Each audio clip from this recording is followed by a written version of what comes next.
Buongiorno, ben ritrovati, siamo in diretta come sempre e oggi parleremo di cronaca con un omicidio avvenuto a Verona, ma parleremo anche della mostra del cinema ormai arrivato al Giro di Boa e parleremo anche dei contagi. Come sappiamo, insomma, nell'ultimo periodo c'è stato un aumento di contagi, ci sarà proprio la conferenza stampa all'unità di crisi di Marghera del presidente Zaia che farà il punto della situazione, quindi cercheremo di capire come sta andando, anche perché tra l'altro manca davvero poco per l'inizio della scuola e quindi si cercherà di capire anche con l'inizio della scuola che cosa accadrà e se la piattaforma che era stata insomma decisa sarà già pronta per l'inizio dell'anno scolastico.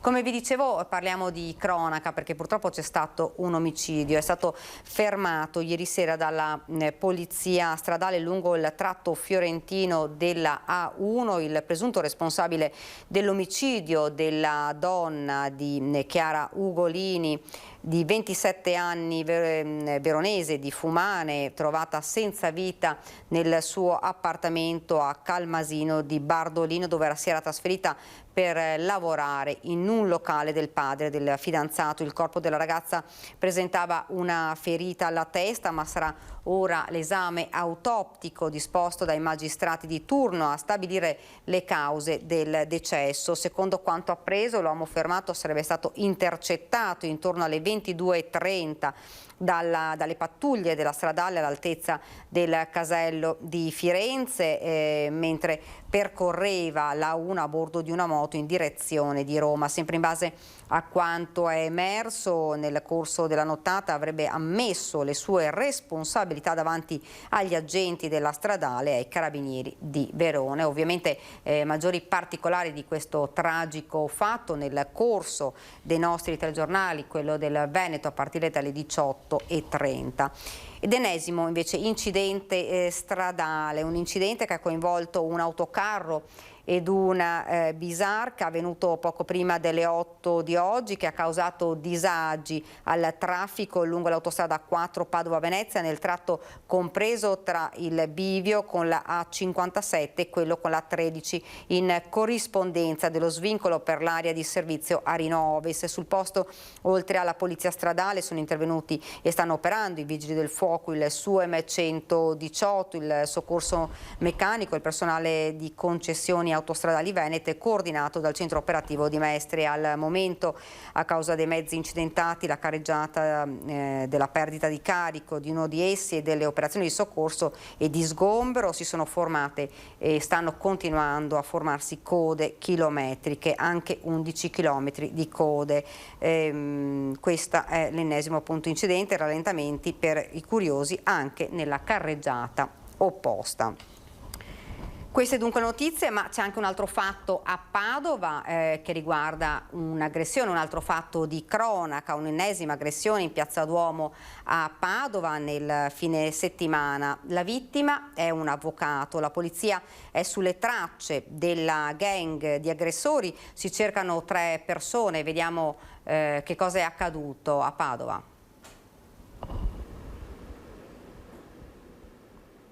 Buongiorno telespettatori. Piazza Duomo sicura, è questo il messaggio che ha appena dato a tutti i giornalisti presenti al termine di una conferenza stampa il questore di Padova, Isabella Fusiello, riferendosi a quanto accaduto nella notte tra venerdì e sabato in Piazza Duomo. Qui sarebbe avvenuta un'aggressione a un avvocato padovano da parte di alcuni giovani, quella che è stata definita una gang. Sul posto sono intervenuti i carabinieri, poi sarebbe stato lo stesso legale a presentarsi in questura per sporgere una denuncia.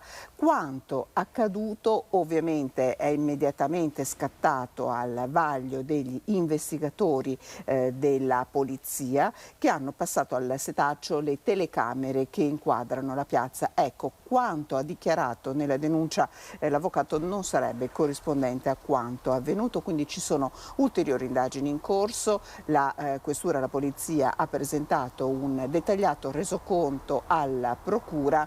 Intanto il messaggio che il questore Isabella Fusiello ha voluto dare alla città è proprio questo: Piazza Duomo non è il Bronx, la situazione è sicura.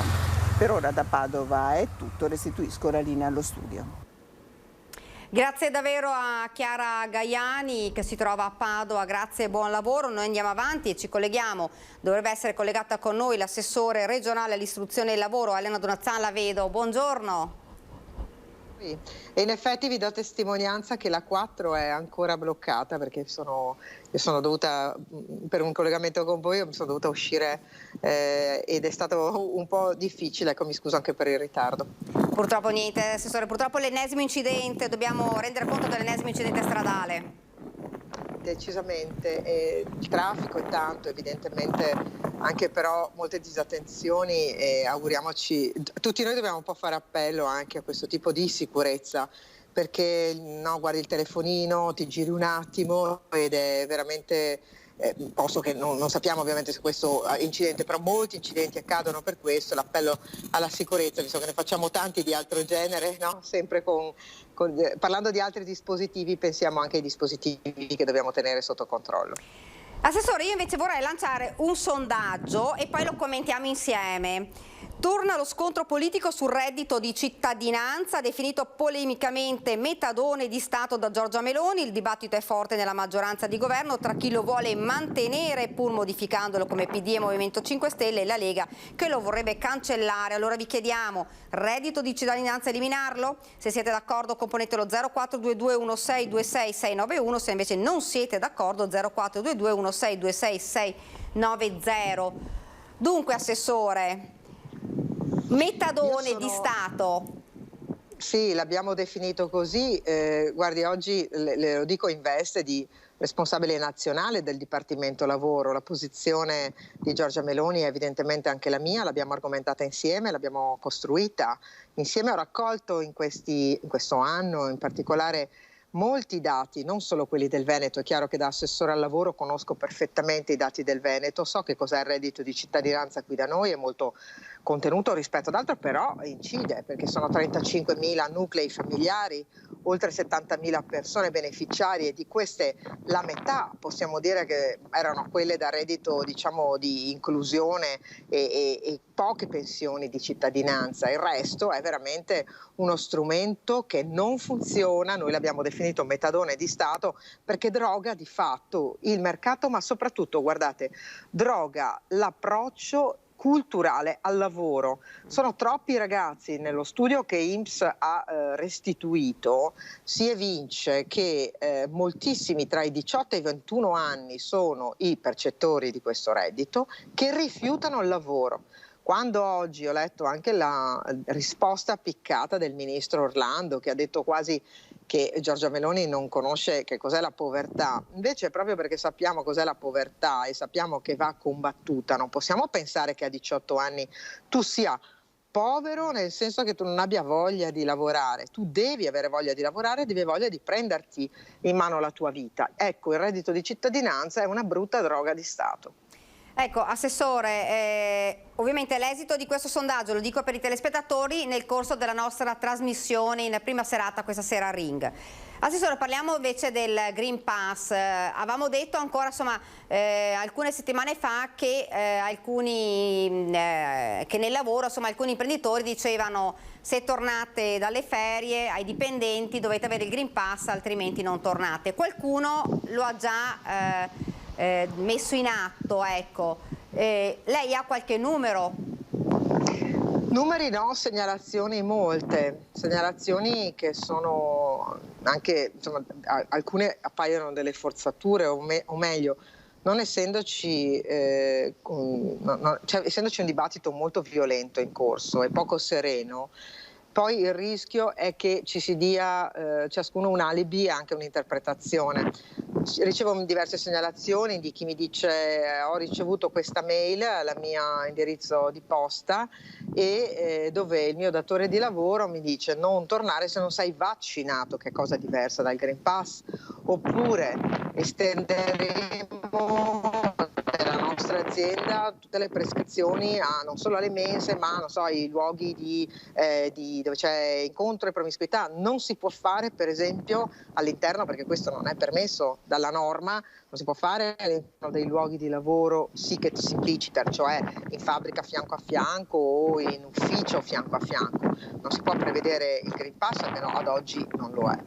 E quindi c'è uno scontro che non aiuta alla serenità. Io ho spesso fatto appello, lei mi ha anche dato spazio in questi suoi momenti di interlocuzione con il pubblico, ho sempre detto ci vuole massima della serenità, massimo del rispetto. Rispondiamo alla domanda a dove vogliamo andare, perché se vogliamo andare nell'obiettivo di tutelare le persone, fare in modo che non ci sia contagio, allora la prescrizione della mascherina e delle distanze appare sufficiente, così dice la scienza.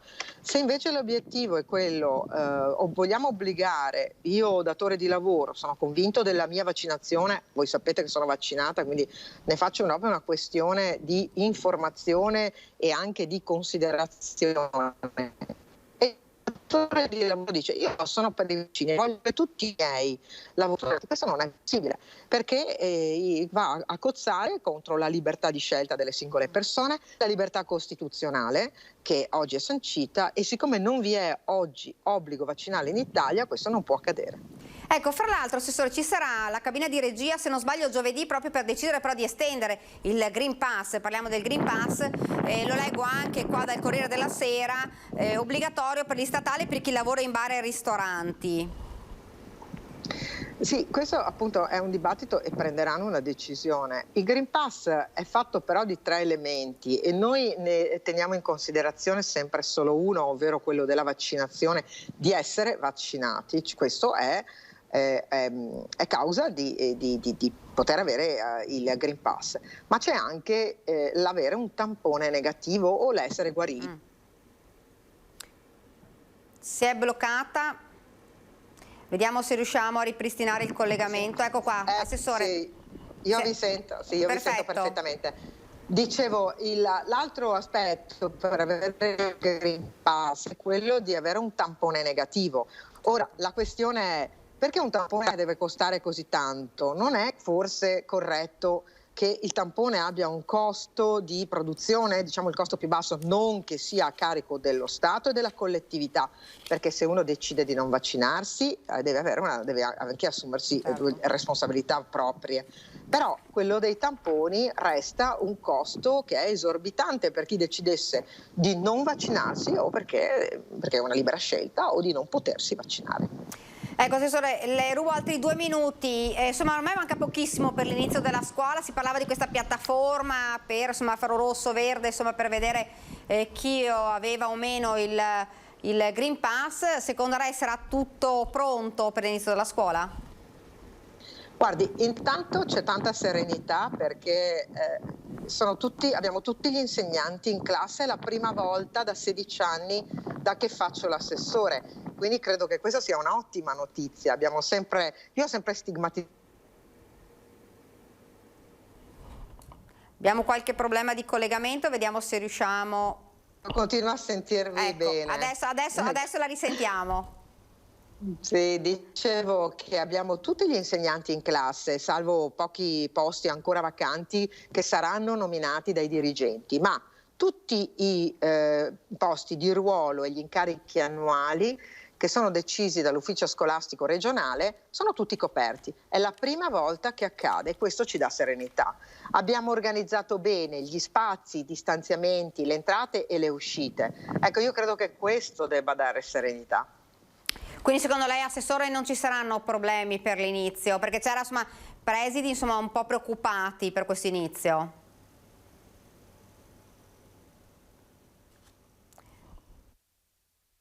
di collegamento, purtroppo come avete sentito l'assessore è in autostrada, quindi sicuramente non facile il collegamento. Assessore, la rivediamo? No, niente, si è bloccato. Ecco, assessore.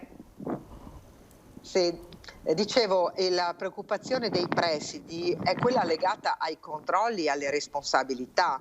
Ed è anche abbastanza, secondo me, ridicolo che non si sia risolto il problema del controllo di chi ha le 2 vaccinazioni e che vale una tantum. Niente, abbiamo problemi di collegamento. Niente, assessore, io spero che lei riesca a sentirmi. Intanto la ringraziamo perché purtroppo va e viene, è sicuramente un punto, ma insomma speriamo di poterla avere di nuovo ospite nelle prossime puntate proprio per chiarire questa cosa, perché manca davvero poco per l'inizio dell'anno. Grazie davvero assessore, grazie. Dunque siamo arrivati, ci fermiamo per qualche istante di pubblicità, poi torniamo in studio perché ci collegheremo con Venezia, con il Lido, dove per noi ci sarà il nostro Filippo Fois e Thomas Melan per raccontare insomma il giro di boa di questa mostra. Quindi qualche istante di pubblicità, poi torniamo subito in studio.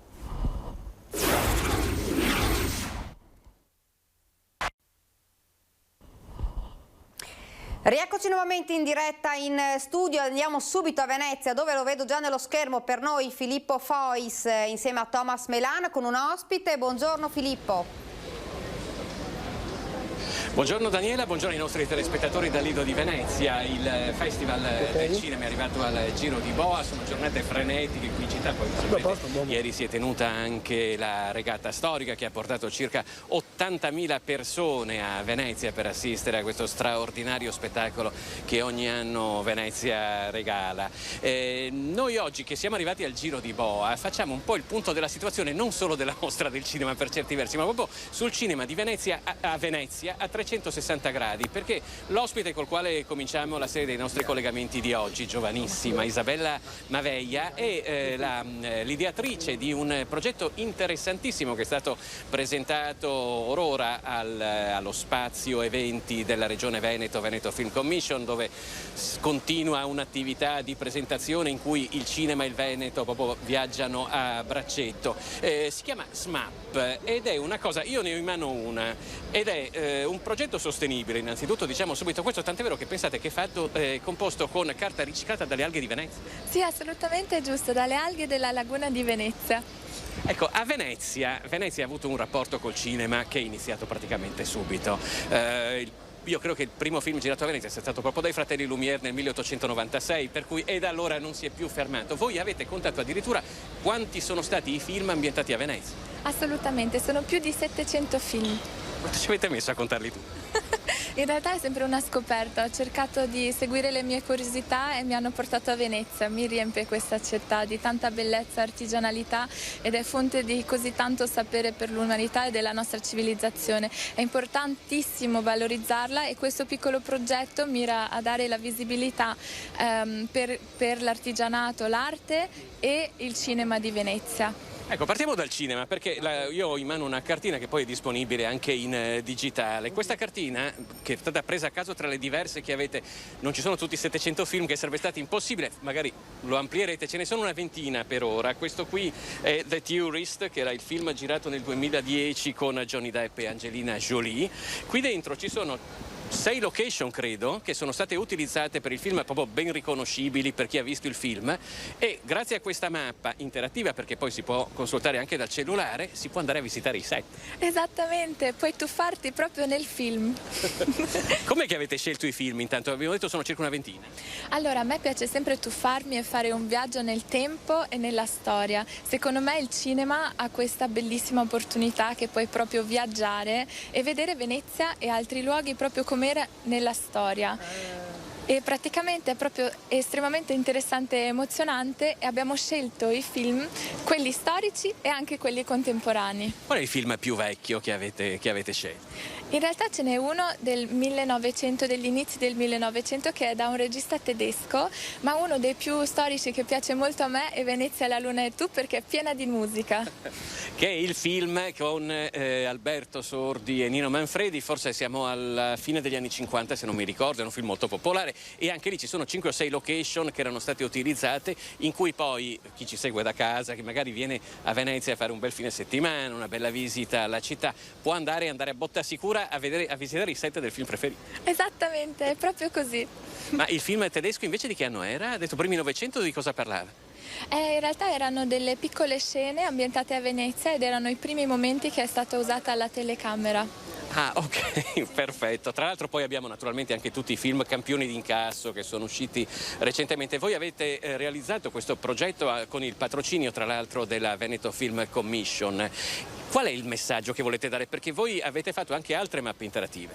Esatto, abbiamo le mappe dell'artigianato, dell'arte e del cinema. Per noi è molto importante di dare la possibilità a tutti e a tutte di scoprire le bellezze di Venezia e il patrimonio storico-culturale, valorizzando la storia di Venezia e realizzandola accessibilmente attraverso i metodi digitali. Questo è possibile grazie ai codici QR che rendono accessibili le mappe a tutti.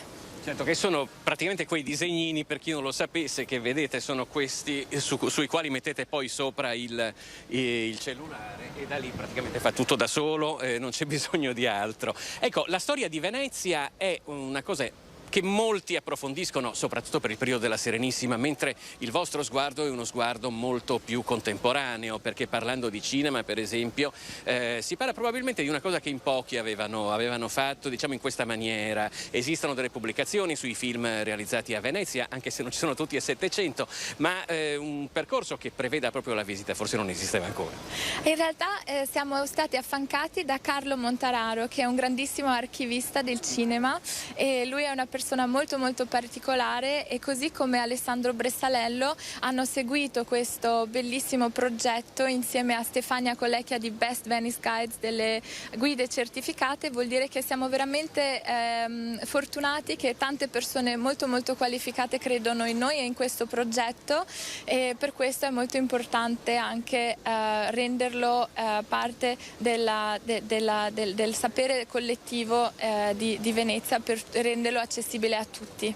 Ecco, Alessandro Bressanello, lo ricordiamo ai nostri telespettatori, per esempio è presente qui alla Mostra del Cinema di Venezia, è un attore veneziano che ha girato numerosissimi film drammatici e comici, per esempio con Checco Zalone, con Lillo e Greg, con Christian De Sica, però qui è presente a Venezia perché è uno dei protagonisti del film del premio Oscar Paolo Sorrentino, È stata la mano di Dio, per cui insomma uno che di cinema ne mastica parecchio. Il progetto non è concluso qui, vero? Il progetto non è mai concluso, perché si chiama proprio SMAP 1001, perché ci sono 1001 opportunità per dare visibilità al patrimonio storico e culturale di Venezia, e non ci fermeremo qui, e sicuramente avremo altre opportunità per dare visibilità al cinema, all'arte e all'artigianato, e comunicarlo in un modo accessibile a tutti e a tutte. Specialmente vorremmo rendere il progetto accessibile anche a persone con limitata visibilità, con i non vedenti. Abbiamo già preso contatto con varie realtà e vorremmo fare anche una mappa che può essere percorribile in carrozzina o con i bambini piccoli o con persone con mobilità ridotta. Per questo non ci fermeremo qui, sicuramente. Dove si trovano queste mappe? Le mappe si trovano sul sito greenereu.com/maps e potete scaricarle, e sono molto contenta, ecco, di questa opportunità. È anche un po' emozionata perché presentare alla Mostra del Cinema effettivamente è una cosa proprio, cioè il massimo. È un grande grande onore, e fa vedere quanto ha lavorato il nostro team, e con le fantastiche persone e realtà che abbiamo collaborato, associazioni, organizzazioni. Voglio ringraziare Venezia Viva, Femmes du Cinema, che è l'associazione che ha creato il portale con cui abbiamo presentato stamattina alla Festa del Cinema, e tutte le altre realtà. Anche perché poi, tra l'altro, per chi si domandasse ma questi 700 film quali sono, li trova anche nel sito, per cui può sbizzarrirsi poi a vedere quelli che riconosce, anche con queste mappe, insomma, andare a rivivere film che magari sono rimasti dentro. Beh, noi ringraziamo Isabella Maveglia per il suo, le auguriamo naturalmente buon proseguimento con questo bel progetto, e da Lido per ora è tutto, vi restituiamo la linea e ci vediamo dopo. Perché ieri sappiamo c'è stata la regata, magari se hai occasione di dirci due parole proprio della regata.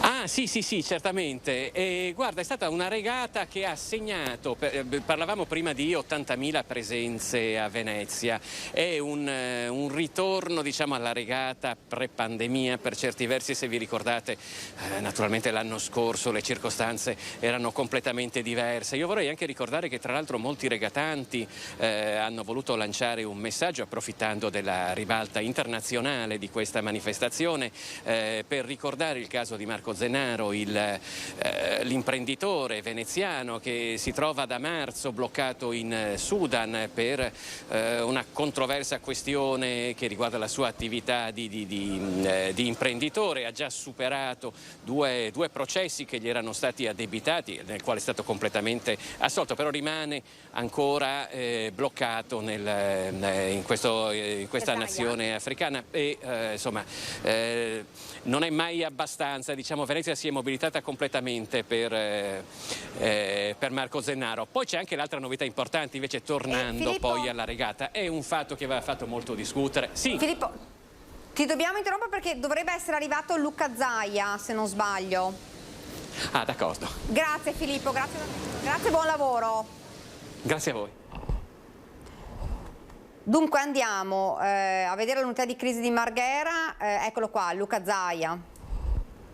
Ovviamente anche questa realtà, voi sapete che noi siamo quelli che utilizzano più monoclonali a livello nazionale e quindi presenterò il bollettino, buongiorno, presenterò il bollettino, dopo sono a disposizione le domande, dopo dovete perdonarmi perché oggi desidero andare all'ultimo saluto del dottor Fabio Biasuzzi a Treviso. Quindi sono 2 giorni un po' complicati perché oggi c'è il funerale di Fabio Biasuzzi e domani sarò al funerale del signor Sartorello a Ceggia, il patron di SME. 2 persone che io conoscevo e stimo. Allora partirei con i test. I test sono tamponi molecolari 6.416.222. Tamponi rapidi 6.651.361. Di fatto abbiamo passato i 13 milioni, sono 13 milioni e 67.000 tamponi dal 21 febbraio 2020. I positivi nelle ultime 24 ore sono 274. Vuol dire una trentina per provincia, per capirci. I 274 positivi sono così identificati, cioè li abbiamo innanzitutto rilevati con 13.024 tamponi. Voi sapete sempre che il fine settimana c'è un calo fisiologico della capacità di far tamponi, per un'incidenza del 2,10. I positivi ad oggi in isolamento, cioè quarantenati, sono 13.242. Vi ricordo che la punta minima che abbiamo toccato in tutta la storia del coronavirus era di giugno, con 9.000 persone isolate.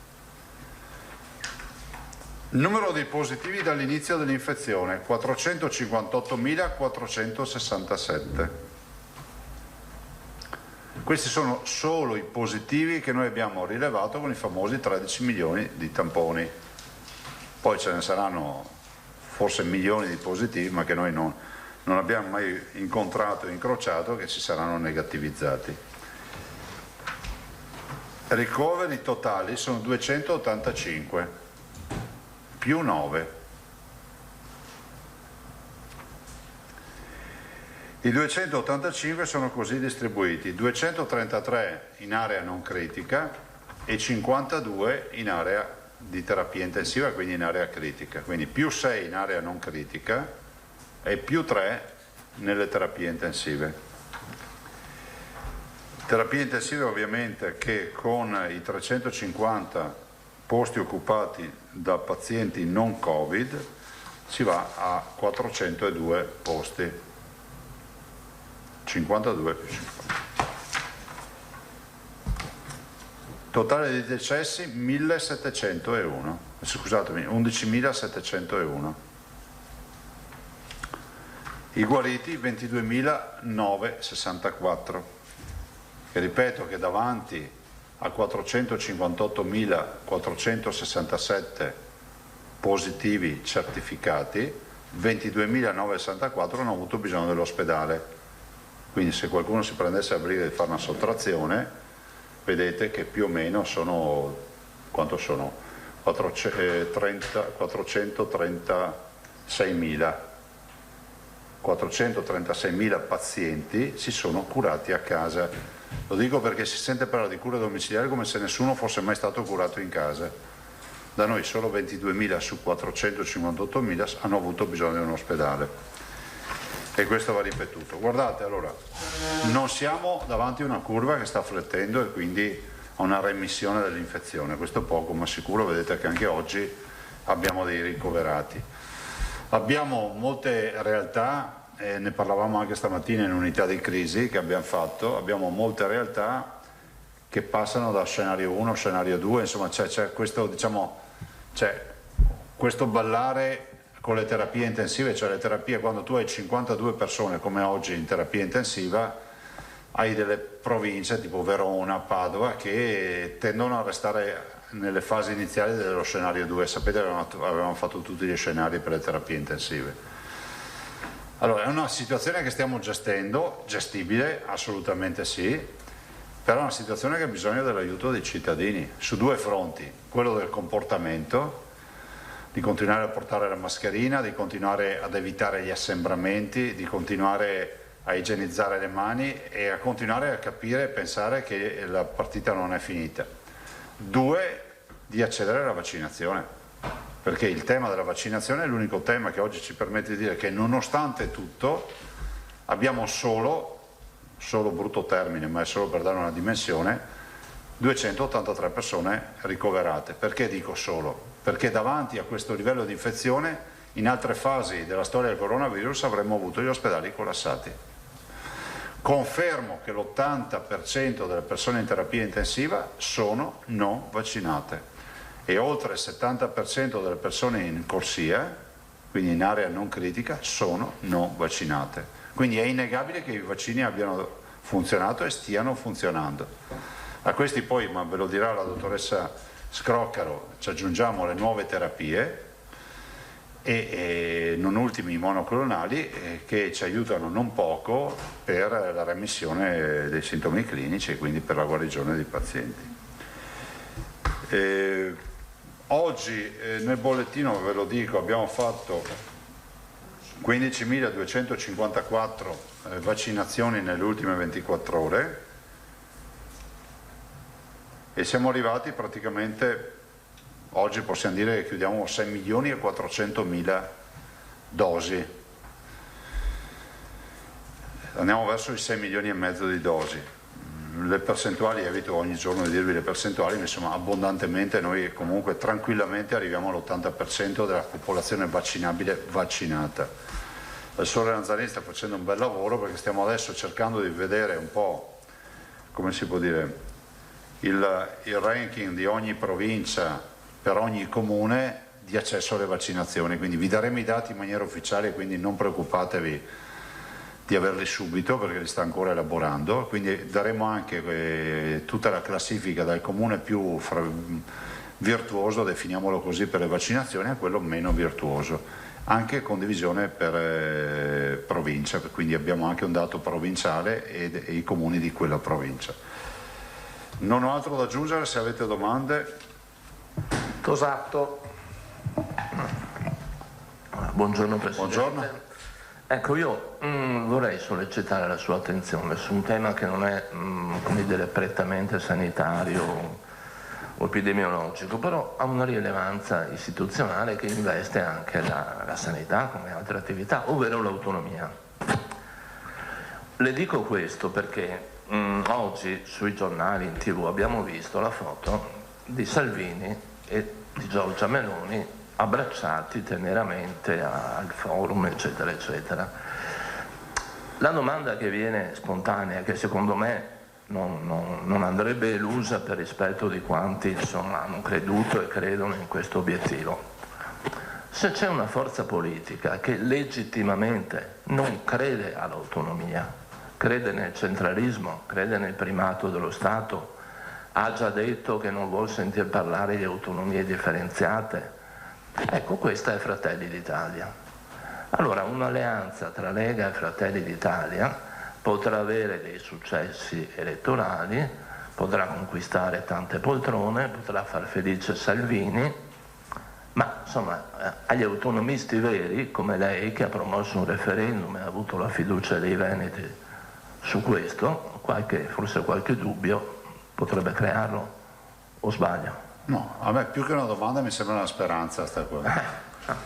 Allora, io direi questo, intanto che ringrazio Fratelli d'Italia perché in Veneto ha sostenuto il referendum per l'autonomia, è un dato di fatto. Sono altri i partiti in Veneto che non hanno sostenuto il referendum per l'autonomia, ma siccome questa è una conferenza stampa istituzionale evito di stare qui a buttarla in bega politica. Io li ricordo gli appelli a non andare a votare, ad astenersi dalla votazione o a votare addirittura no. Io prendo atto che Fratelli d'Italia in Veneto si è assolutamente prodigata per sostenere il referendum. Quindi se si avverasse quello che dici te vorrebbe dire che sarebbe, diciamo, screditata la parte veneta di Fratelli d'Italia o la parte lombarda, perché è accaduta la stessa cosa anche in Lombardia e anche in Emilia Romagna. Decisamente questo non è il problema. La modernità di uno Stato non passa attraverso un dibattito tra nazionalismo e autonomismo. La modernità dello Stato è scritta nella nostra Costituzione. Non a caso Fratelli d'Italia è un partito che difende a sprombattuto la Costituzione repubblicana, che è autenticamente federalista, al punto tale che lo stesso Einaudi nel presentarla nel 1948 diceva ad ognuno dovremmo dare l'autonomia che si spetta. Einaudi, a dire la verità, diceva anche un'altra roba che non cito mai, diceva che il risorgimento sarà finito quando tutti avranno la loro autonomia. È una frase ancora più bella. Punto. Finite le speranze. Ma più che altro le speranze sono quelle di chi ha votato sì al referendum. 2.273.000 veneti. E che per ora non ha visto nulla. Certo, se fosse stata una discesa saremmo già arrivati. Era tutta in salita dal giorno del referendum. Però è pur vero che questo è un percorso che i veneti hanno iniziato. Possono fregiarsi ad esempio di essere i veri attori protagonisti dell'apertura di questo dibattito che ormai interessa tutte le istituzioni a livello nazionale. Non nego che anche in queste ore noi stiamo trattando e parlando col ministro Gelmini, con i colleghi, quindi l'autonomia non è assolutamente qualcosa di concluso. Dopodiché, non lo dico a te, ci sono tanti che hanno sempre le soluzioni per tutti i problemi, ma continuano a restare seduti con la copertina in tribuna d'onore a guardare la partita di calcio in pieno inverno.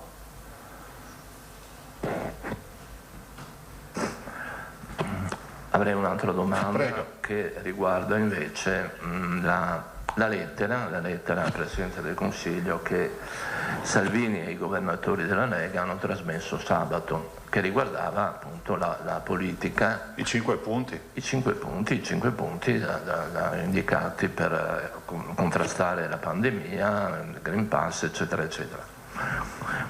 Allora, leggendo questi 5 punti mi è sembrato di ascoltare il nastro riavvolto delle sue dichiarazioni, nel senso che questi 5 punti fotografano esattamente la posizione che lei ci ha espresso in queste settimane. Evidentemente Salvini era prestato ascolto, perché il punto di partenza mi pare era leggermente diverso. Ci vuole ricapitolare a questo punto la posizione della Lega? Rovescerei la lettura. È una buona notizia perché vuol dire che io posso essere d'accordo sui 5 punti. No, nel senso che c'è stato assolutamente un confronto sereno, ma ve lo posso garantire, con i governatori che hanno portato la loro esperienza, ma sono 5 punti che sono nell'operare, nell'agire, nel pensare di tutti i colleghi governatori, perché questa, guardate, c'è quel punto che parla di volontarietà che è chiaro, no? Diciamo, io l'ho sempre detto, una sconfitta sociale pensare di dover imporre qualcosa a qualcuno, no? Infatti le obbligatorietà nascono nel momento in cui non c'è più una condivisione sociale su un progetto, se ci pensate, no? Perché tu devi obbligare qualcuno. Faccio un esempio, la scuola è obbligatoria, No, cioè, si dice che l'accesso alla scuola è obbligatorio, sono le scuole dell'obbligo, ma l'obbligo formativo ormai ce l'abbiamo tutti nelle corde, non è che qualcuno si sveglia al mattino e dice boh, io non vado a scuola perché non è obbligatoria. Il piano sanitario è un'altra roba, però noi abbiamo dei parametri, noi superiamo l'80% di accesso, ci sono altre le comunità che hanno qualche difficoltà, e si parla dei Green Pass, e del Green Pass si chiarisce una volta per tutte la posizione che è un Green Pass, diciamo, non esteso coram populi come quello francese dove tu apri la finestra di casa e devi avere il Green Pass, che poi non si è ben capito se sono riusciti a applicarlo oppure no, ma un Green Pass dedicato ad alcune categorie, lo abbiamo scritto chiaramente, non lo troviamo fuori dalla storia, perché comunque una certificazione di una vaccinazione o di uno screening che una persona ha fatto e che va a comprendere l'80% dei cittadini del Veneto che comunque lo hanno fatto, cioè non è che gli sconvolge la vita dell'80% dei cittadini del Veneto, si sono vaccinati. E poi abbiamo introdotto, secondo me, un tema importante, che è quello che ci sono delle categorie verso le quali bisognerebbe avere un minimo di attenzione. C'è un vulnus in tutto quello che è stato fatto fino ad ora, ed è rappresentato dal fatto che c'è una categoria, pensate, ai non vaccinabili, cioè coloro che per patologia non possono essere vaccinati, ai quali nessuno riconosce ad esempio il tampone gratuito. Ma sarà possibile che una persona che è magari immunodepressa, ha un sacco di guai, non può vaccinarsi e se deve andare in uno stadio piuttosto che al ristorante o da altre parti deve farsi il tampone a pagamento? Lì ci sono tutti i presupposti, a mio avviso, per l'esenzione del ticket. E quindi deve essere un livello di assistenza che noi eroghiamo. E poi abbiamo pensato a quella categoria di minorenni, gli under 18, che fanno sport in un regime di volontarietà vaccinale, potrebbero non essere vaccinati. In Veneto il 60% sono vaccinati e che hanno diritto ad avere il tampone e non sentirsi dire che 3 volte a settimana devono andare con i genitori alla farmacia e farsi il tampone. Però il primo punto è quello fondamentale: riconoscere e promuovere la campagna vaccinale. Cioè noi non siamo una forza che rivendica una posizione contro i vaccini, perché siamo una forza che rappresenta la popolazione e ne interpreta le esigenze, nel rispetto delle idee di tutti, questo è scontato. E io ci aggiungo tutto questo, c'è tra le righe, ma scritto molto nel senso che si evince, ma non è che è scritto in maniera puntuale, che il governo deve cogliere velocemente l'opportunità di informare i cittadini. Cioè, guardate che tra quel 20% che in Veneto che ancora non si è vaccinato, dopo ne parlerà la dottoressa Scrocaro che è un'esperta di vaccini e di farmaci, che sono dei farmaci, i vaccini ricordo, tra quel 20% c'è chi non può vaccinarsi, ci sono almeno 4 categorie, chi non può vaccinarsi ed è esonerato, chi si è fatto i vaccini ma è contro questo vaccino, quindi in via teorica non è un Novax, è una persona che non si fa sto vaccino per tutta una serie di motivazioni. Chi comunque non vuole sentire parlare dei vaccini, cioè la categoria dei Novax, che crede che il vaccino sia la morte e basta, e faccia parte di un disegno supremo di controllare i popoli e tutte queste minestre che sentite. Quarta categoria, che è quella più importante, della quale nessuno mai parla: chi ha paura di vaccinarsi. E la paura è un sentimento umano che va rispettato, ma la paura va anche informata. Cioè, siamo davanti a un governo che non sta informando i propri cittadini. Se questa mattina ero in TV e in TV è stata intervistata una signora a Piazza del Popolo, ha detto perché questa qui è una terapia genica. E l'intervistatore mi ha chiesto, ha detto: guardi, se cominciassimo a discutere con questa signora di terapia genica ci fermeremo alla prima domanda. Ma non è colpa della signora, ci sarà pur qualcuno che ha qualcosa da spiegare rispetto a una frase come questa, o al fatto che abbiamo gli ospedali pieni di persone ammalate da vaccino, che non è vero, o altre fake news che evito di star qui a dirvi, non so, che viene introdotto il microchip anche con il vaccino. Cioè, siamo a questi livelli qui. Quindi io penso che la pubblicità progresso istituzionale, ma non di dire vai a vaccinarti, spiegare che cos'è il vaccino, poi ognuno in un ambito di volontarietà decide cosa fare.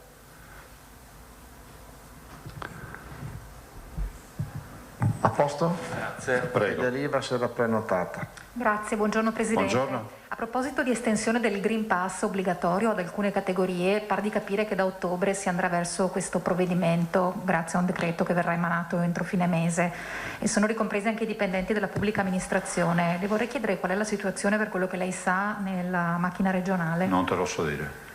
Nel senso che sono i suoi dipendenti questi, Presidente, come verrà No, ho gestito? capito, ma Prendere in mano- oggi non abbiamo un dato, Ok. lo possiamo rilevare, fermo restando che potremmo... C'è la privacy oltretutto. Ma siete i datori di lavoro, quindi penso che dovrete Ma se non ci- comunicarci i nomi, ma capire come gestire la situazione. Sì, insomma, come è allora stato fatto intanto con i sanitari. andrei per gradi. Primo grado, capire quale sarà il provvedimento che farà il governo, perché ad oggi non è dato a sapere. Nel momento in cui ci sarà il provvedimento ci saranno anche gli strumenti per il controllo, come è accaduto per i medici, e nel momento in cui ci sono gli strumenti per il controllo ovviamente sapremo i dati con certezza, perché oggi noi non abbiamo elementi per dire ne ho 100 vaccinati e 2000, cioè 2000 vaccinati e 100 non vaccinati. Questo non lo sappiamo perché non è un dato a nostra disposizione. In attesa di capire comunque come sarà, di per sé il principio la grada, nel senso che rientra in uno di quei 5 punti per l'appunto. No, obbligo con guardate, categorie. staremo a vedere, certo è che se ci sarà un provvedimento noi lo faremo rispettare. Ok. E sempre nel decreto dovrebbe esserci anche finalmente la disciplina della terza dose, con l'indicazione di una data per cominciare dai soggetti più fragili. Noi siamo molto preoccupati. Volevo chiedervi come pensate di gestire l'incrocio tra questa campagna e quella anti-influenzale, perché temporalmente penso che si sovrapporranno. Io spero si faccia a due braccia, nel senso 2 iniezioni che si possano fare in contemporanea, quindi intanto spero che le autorità scientifiche a livello nazionale chiariscano anche la possibilità della contemporaneità dell'iniezione. Di unica chiamata. In un'unica chiamata. 2. È uscito uno studio, forse 3 o 4 giorni fa, che ho letto da qualche parte, ma ne leggo talmente tante, che parla del mantenimento di un'adeguata carica anticorpale per 6 mesi post vaccino. Se è così, capite che qua abbiamo tanti pezzi di ferro, è meglio che qualcuno faccia veloce per la terza dose, se servirà la terza dose, perché noi dobbiamo iniziare dai nostri anziani, dalle case di riposo, e più aspettano, più tempo ci metteremo a immunizzare i nostri anziani e le persone fragili. Quindi finora non avete fatto una valutazione se per esempio gli anziani che vivono ancora nelle loro case, non nella RSA, vanno chiamati al centro vaccinale anziché andare dal medico come succedeva di solito per No, la guardate, campagna? quando sarà deliberato con i criteri che ci darà la comunità scientifica per la terza dose con le priorità, immagino saranno i fragili, immagino saranno gli over, no? Quando sarà così dovremo fare squadra come al solito, centri vaccinali, medici di base, farmacie, tutto quello che si potrà fare, perché dobbiamo fare il maggior numero di vaccini nel minor tempo possibile. Perché guardate che gli anziani, ce lo dimentichiamo sempre, sono stati i primi vaccinati, ci vuol dire che loro arriveranno a ottobre già con 10 mesi di vaccino sulle spalle, perché sono stati vaccinati a gennaio, febbraio i nostri anziani. O i nostri sanitari, altro aspetto sul quale andrebbe fatto un ragionamento. Infatti si segnalano già reinfezioni tra i sanitari. Ma sapete, se la ragionassimo come per, dopo la dottoressa Scrocchero vi potrà spiegare, ma ragionassimo ad esempio come per l'influenza, c'è un richiamo tutti gli anni, se uno vuole si fa il richiamo, accadrà così poi di routine anche per il Covid, che siamo al primo anno del richiamo, per cui è più normato del solito, ma poi vedrete che diventerà rutinaria sta roba, no? Grazie. Prego. Questo Prego. se irrompo, però come si coniuga allora questa cosa con l'estensione del Green Pass a 12 mesi? Cioè io mi sono vaccinato, mi fanno il Green Pass che dura 12 mesi, io per un anno lo utilizzo liberamente, ma se gli anticorpi durano 6 mesi, No, io vedo che c'è c'è l'ennesimo bug della vicenda, non so. Non è che, no, guarda, non è più che un bug, è che questo studio parla di 6 mesi. Fauci dice che secondo lui durano anche più di un anno, e quindi cioè, il tema è che finché nessuno chiarisce questa cosa, ad esempio noi lo potremo chiarire, Marco, perché dalla prossima settimana, ve lo dico, saremo nelle condizioni anche di presentarvi il famoso progetto dello studio sierologico sul sangue sulla presenza di anticorpi nel sangue dei nostri anziani che sono stati i primi ad essere vaccinati. Considerate che oltre agli anticorpi, per questo dicevo non è proprio un bug, c'è anche poi l'immunità cellulare che non è misurabile, cioè la cellula comunque di suo si difende, no? Per banalizzare la storia. Poi ci sono anche gli anticorpi, quindi noi a tutt'oggi il mondo scientifico non è in grado di pesare quanto valga l'immunità cellulare e quanto valga l'anticorpo. Si sa che c'è una reazione al virus, cioè la cellula è corazzata, ma potrebbe essere ancora più aiutata se sono gli anticorpi. La cellula non è che è lì, come si può dire, flacida, che si fa attaccare da tutti, cioè cerca di difendersi la cellula. Prego. Domande? Guidone? Lascio... Tu? Ah, scusa, Di Gennaro. Prego.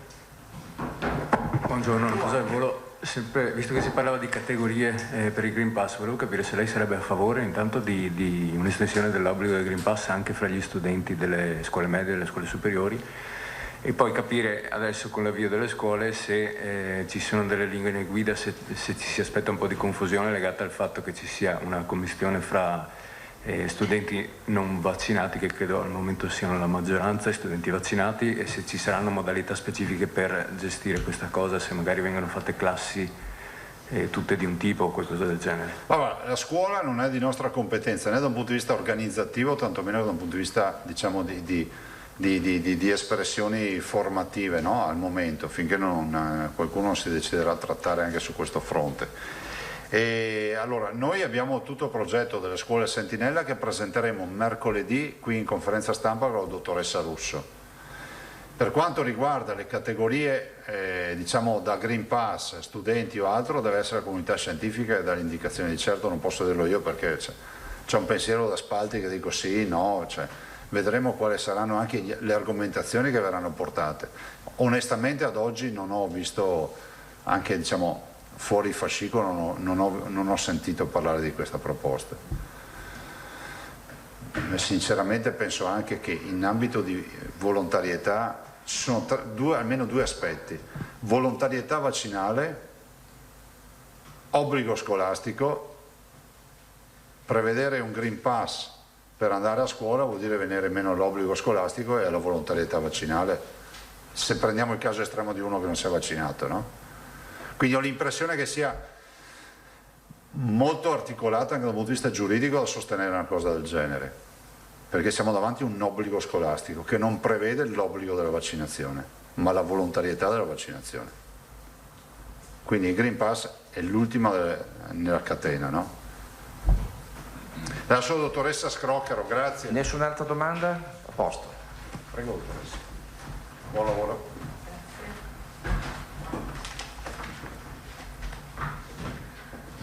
Buongiorno. Grazie. Grazie Presidente.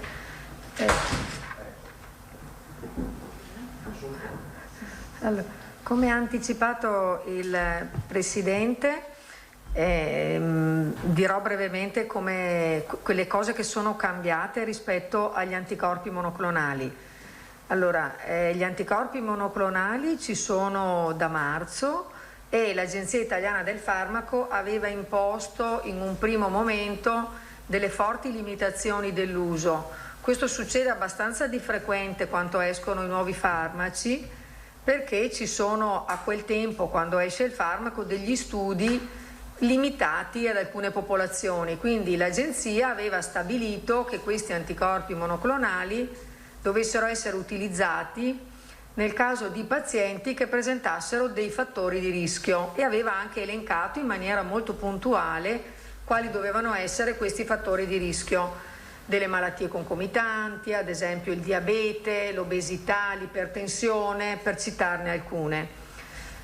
Con il passare dei mesi l'Agenzia ha progressivamente allargato i criteri di utilizzo di questi anticorpi monoclonali, perché sono usciti nuovi studi e anche perché ci sono resi disponibili più anticorpi monoclonali. Siamo partiti con uno, adesso ne abbiamo a disposizione normalmente 2, ne arriverà un terzo già autorizzato dall'Agenzia, ma che la struttura commissariale non c'ha ancora distribuito ed è in corso di studio un quarto, quindi sicuramente il portafoglio a disposizione aumenta e le indicazioni via via si allargano.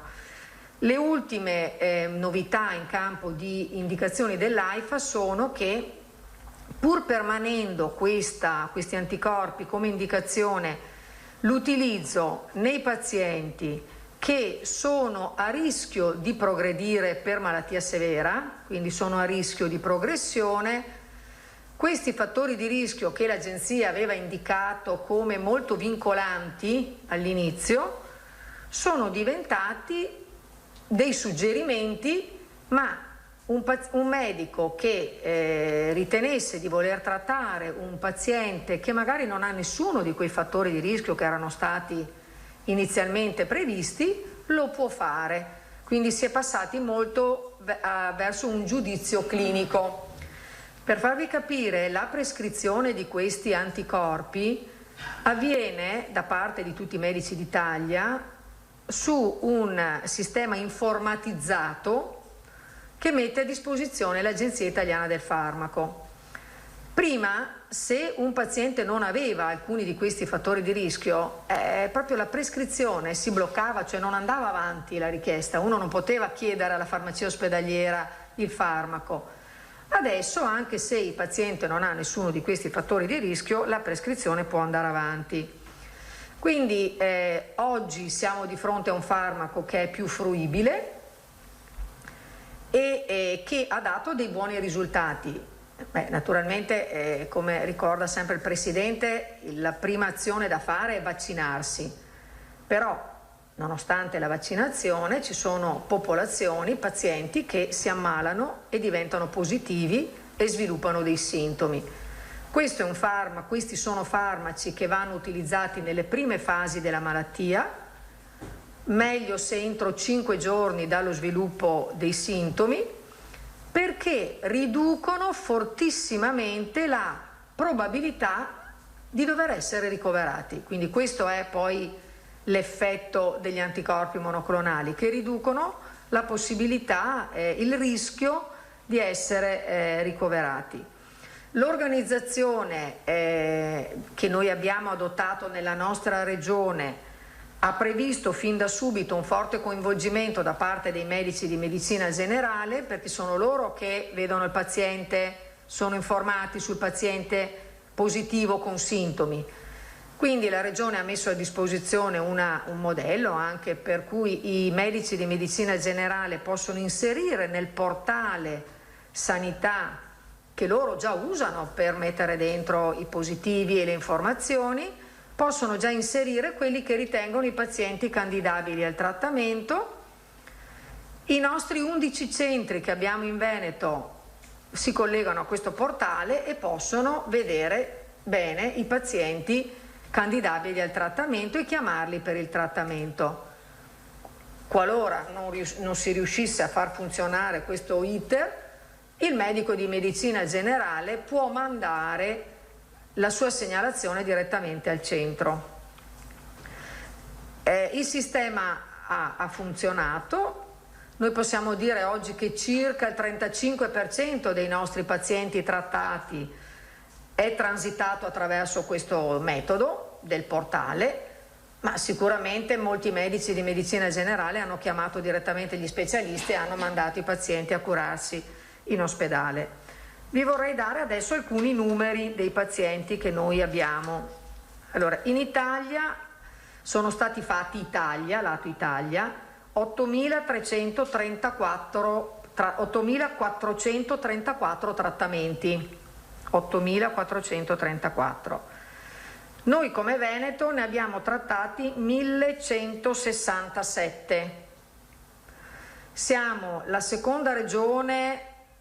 Il Lazio ha trattato qualche decina di pazienti più di noi, la terza regione molto vicina a noi è la Toscana, quindi 3 regioni di fatto trattano la stragrande maggioranza dei pazienti, le altre sono molto più bassi i numeri di pazienti trattati, non certo perché non ci siano pazienti positivi, ma perché richiede una certa organizzazione questo trattamento, cioè ci deve essere un medico di medicina generale un contatto diretto tra medico e specialisti o paziente e specialisti, quindi è un farmaco che può essere somministrato solo in ospedale, ma ad un paziente che in effetti è a casa con sintomi. Questa è la sfida, cioè bisogna cercare di raggiungere questi pazienti. Allora, dicevamo, abbiamo un trend in crescita per fortuna, quindi anche queste nostre sollecitazioni che sono state fatte nelle ultime settimane, abbiamo scritto molte lettere agli specialisti e ai medici di base, abbiamo osservato un trend in aumento. Eravamo arrivati alla fine dell'estate con poche decine di pazienti trattati alla settimana, adesso l'ultima settimana ha registrato 109 pazienti alla settimana, abbiamo trattato con anticorpi in Veneto, quindi c'è un trend in notevole aumento. 109. Ecco, i numeri che vi volevo dare erano questi per capire un po' quanti potrebbero essere i pazienti trattabili. Allora, noi nell'ultima settimana, quella fino al 3 di agosto, abbiamo avuto 3.300 positivi. Voi sapete che noi sappiamo quanti positivi sono sintomatici e quanti no, perché c'è il contact tracing che rileva questo. Abbiamo 1.762 pazienti positivi con sintomi lievi moderati, quindi circa la metà dei nostri pazienti positivi a casa ha una sintomatologia lieve moderata. Di questi 144 sono over 65, sono anziani, e di quelli che hanno meno di 65 anni ce ne sono 81 con fattori di rischio, quindi 144 over 65, 81 con fattori di rischio. Quindi se noi dovessimo trattare anche solo quelli anziani, che per l'agenzia si dovevano trattare da subito anche senza fattori di rischio, l'agenzia del farmaco, e aggiungessimo quelli che hanno i fattori di rischio, più o meno siamo sui 220 pazienti. Cioè il target per noi, secondo i nostri calcoli, dovrebbe essere di 220 pazienti alla settimana. E cercheremo di dare questi numeri ai nostri ospedali e ai nostri medici, perché questo dovrebbe essere un po' i potenziali pazienti. Poi è chiaro che questi sono numeri, alcuni pazienti potrebbero essere considerati non trattabili dai nostri medici, però vorremmo arrivare a questi numeri. Adesso però, come vi dicevo, l'ultima settimana ne abbiamo trattati 109, quindi dalle poche decine dell'inizio siamo già a buon punto. Volevo darvi anche qualche dato sugli esiti, perché adesso cominciamo a avere una casistica abbondante.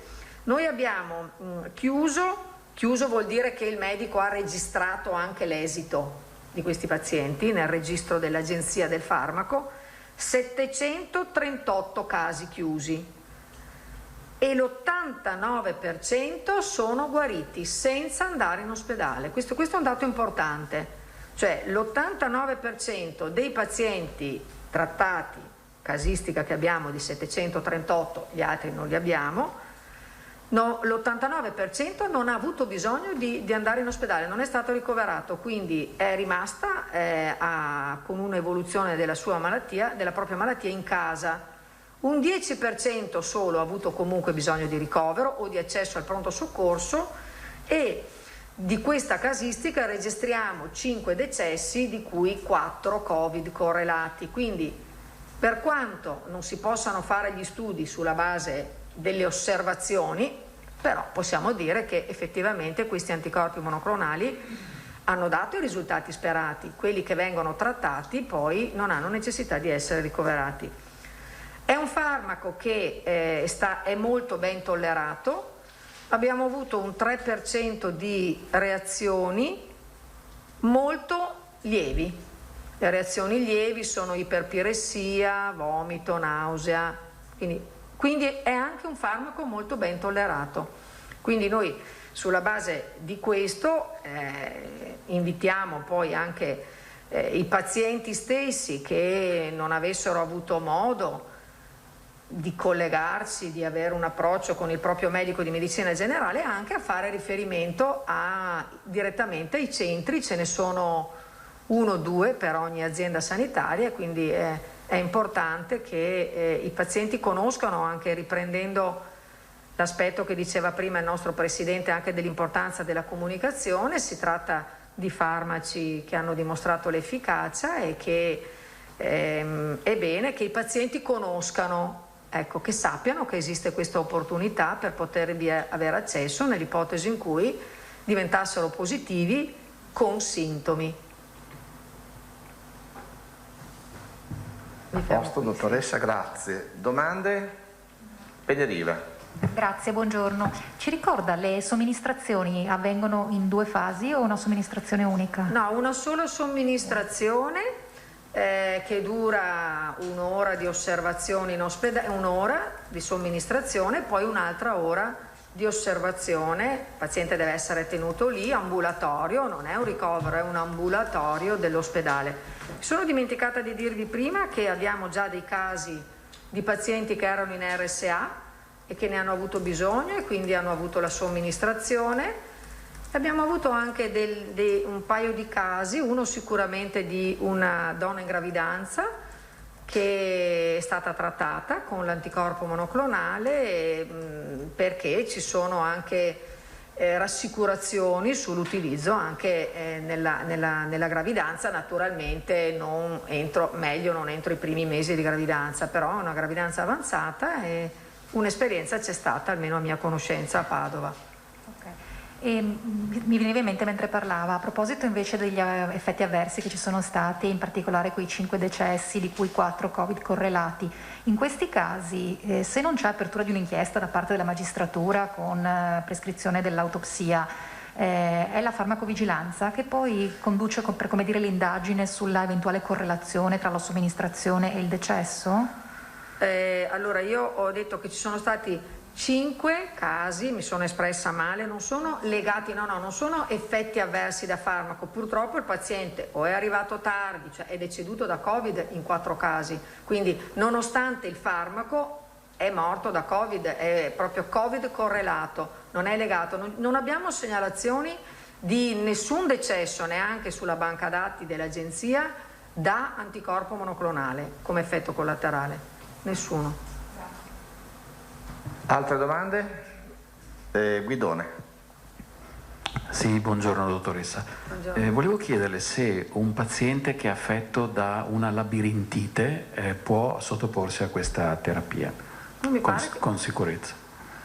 Non mi pare che sia tra le controindicazioni, quindi non è tra quelli che vengono esclusi. Poi il medico magari valuterà se questo può dare grossi problemi per la nausea, per i capogiri, però non è tra i criteri di esclusione. Grazie. Non ho detto prima che, ecco, più recentemente uno dei 2 anticorpi monoclonali di cui disponiamo ha una nuova indicazione, può essere utilizzato anche nei pazienti ospedalizzati con dosaggi molto alti, però si può usare anche nel paziente ricoverato per Covid. Questa è una cosa che è più recente, di qualche mese. Altre domande? Pittarello? Niente? Prego Pittarello. Ah, ok, va bene, dopo la dottoressa è a vostra disposizione. Assessore, se non hai altro da aggiungere io chiuderei qui e rilascerei la dottoressa a disposizione delle telecamere. Grazie. Va bene.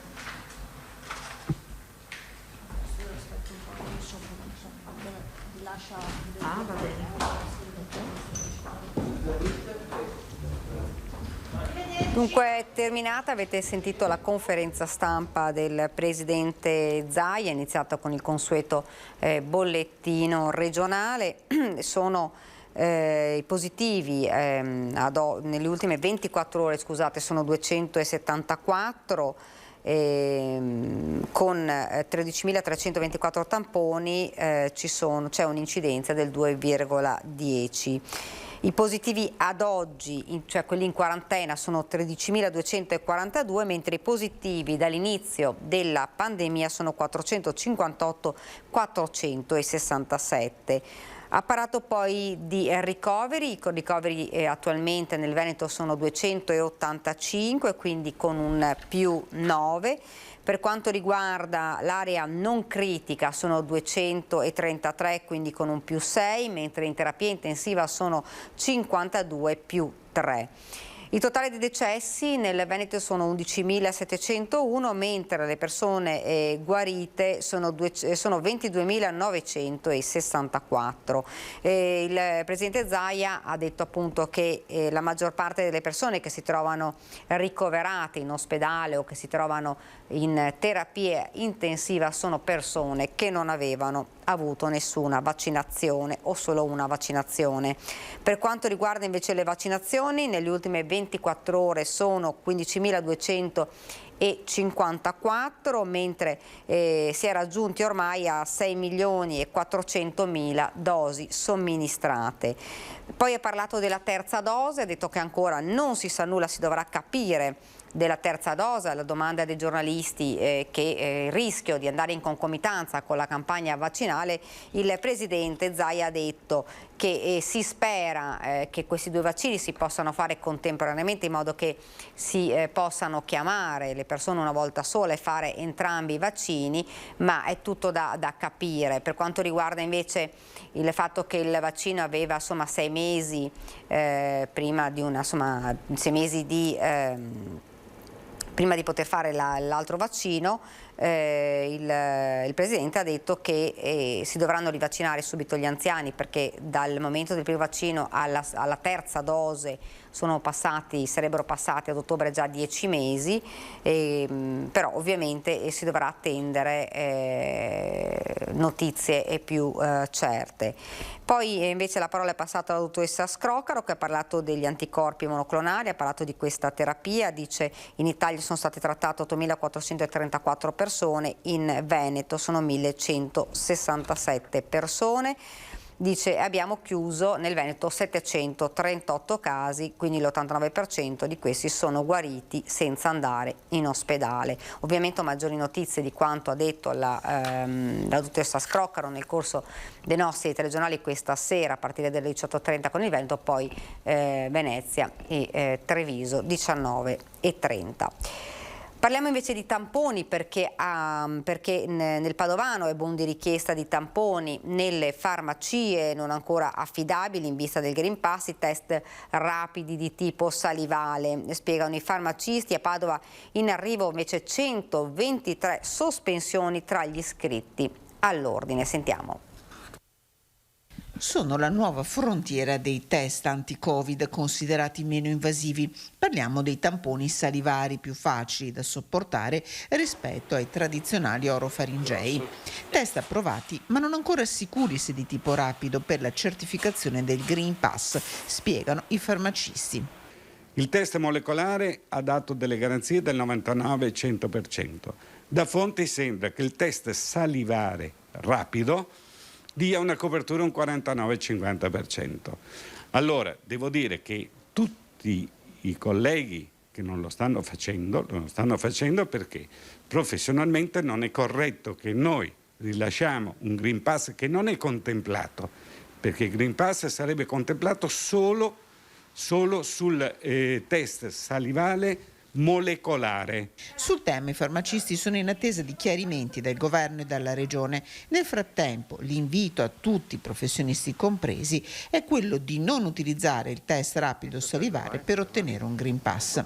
Del resto in questi giorni è stato boom di richieste per i tamponi, con molte farmacie sotto pressione. Ecco, lei ha una specie di pellegrinaggio per i tamponi in questi giorni, abbiamo visto più di qualcuno anche adesso. Sì, devo dire che coi tamponi stiamo aumentando, c'è un maggior flusso e richiesta e devo dire che siamo arrivati qui all'incirca 30-40 tamponi al giorno nella mia farmacia. Nel frattempo a Padova sono in arrivo 123 sospensioni per farmacisti privi di vaccinazione, il 10% del numero totale. Il momento in cui vengono sospesi, sono sospesi totalmente dalla loro professione. Non è che li possiamo spostare e fare altre o dimensionarlo. No, non può esercitare la professione del farmacista, né in farmacia né in parafarmacia chi è iscritto all'ordine professionale. Ed ora torniamo invece a parlare di reddito di cittadinanza e noi vi proponiamo questo sondaggio. Torna lo scontro politico sul reddito di cittadinanza, definito polemicamente metadone di Stato da Giorgia Meloni. Il dibattito è forte nella maggioranza di governo tra chi lo vuole mantenere pur modificandolo, come il Partito Democratico, il Movimento 5 Stelle, e la Lega, che lo vorrebbe invece cancellare. Dunque noi vi chiediamo: il reddito di cittadinanza, eliminarlo? Se siete d'accordo, quindi volete rispondere sì, componete lo 0422 16 26 691. Se invece non siete d'accordo, lo 0422 162 6690. L'esito di questo sondaggio nel corso della nostra trasmissione Ring in prima serata questa sera. Ed ora noi ci fermiamo per una piccola pausa pubblicitaria, vediamo prima invece come sarà il tempo, quindi il meteo, poi la pubblicità, poi torniamo in studio.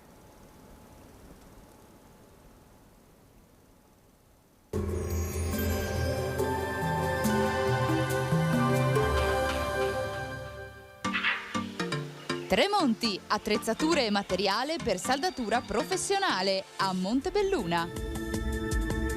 Bentrovati al meteo. L'inizio della nuova settimana sarà caratterizzato da un tempo più stabile, con l'alta pressione che prende piede sul nostro paese.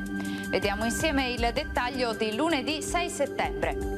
Sul Veneto avremo un ampio soleggiamento. La grafica ci mostra un contesto del tutto tranquillo e infatti sarà asciutto e stabile. Non si verificheranno sul nostro territorio precipitazioni.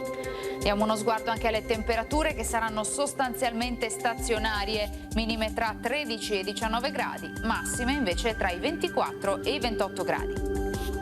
Ci spostiamo ora sul Friuli Venezia Giulia, anche qui poche novità, tanto sole, il cielo si presenterà sereno o velato e non sono attese piogge particolarmente degne di nota. Temperature minime tra 14 e 19 gradi, massime sui 27-29 gradi. Infine ci spostiamo sul Trentino Alto Adige, anche qui sarà una bellissima giornata di sole, cielo limpido o al massimo con qualche nuvola a carattere sparso. Temperature minime intorno ai 16 gradi, massime sui 28-29 gradi. Dal meteo di Antena 3 per ora è tutto, arrivederci al prossimo aggiornamento.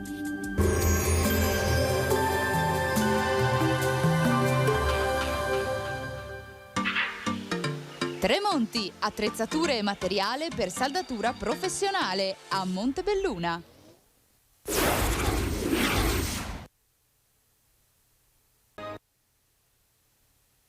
Rieccoci nuovamente in diretta in studio, torniamo a parlare di cronaca e ci colleghiamo da Treviso con la nostra Francesca Bozza per parlare di 3 arresti, 3 ragazzini, arresti dei carabinieri di Treviso. Francesca, buongiorno.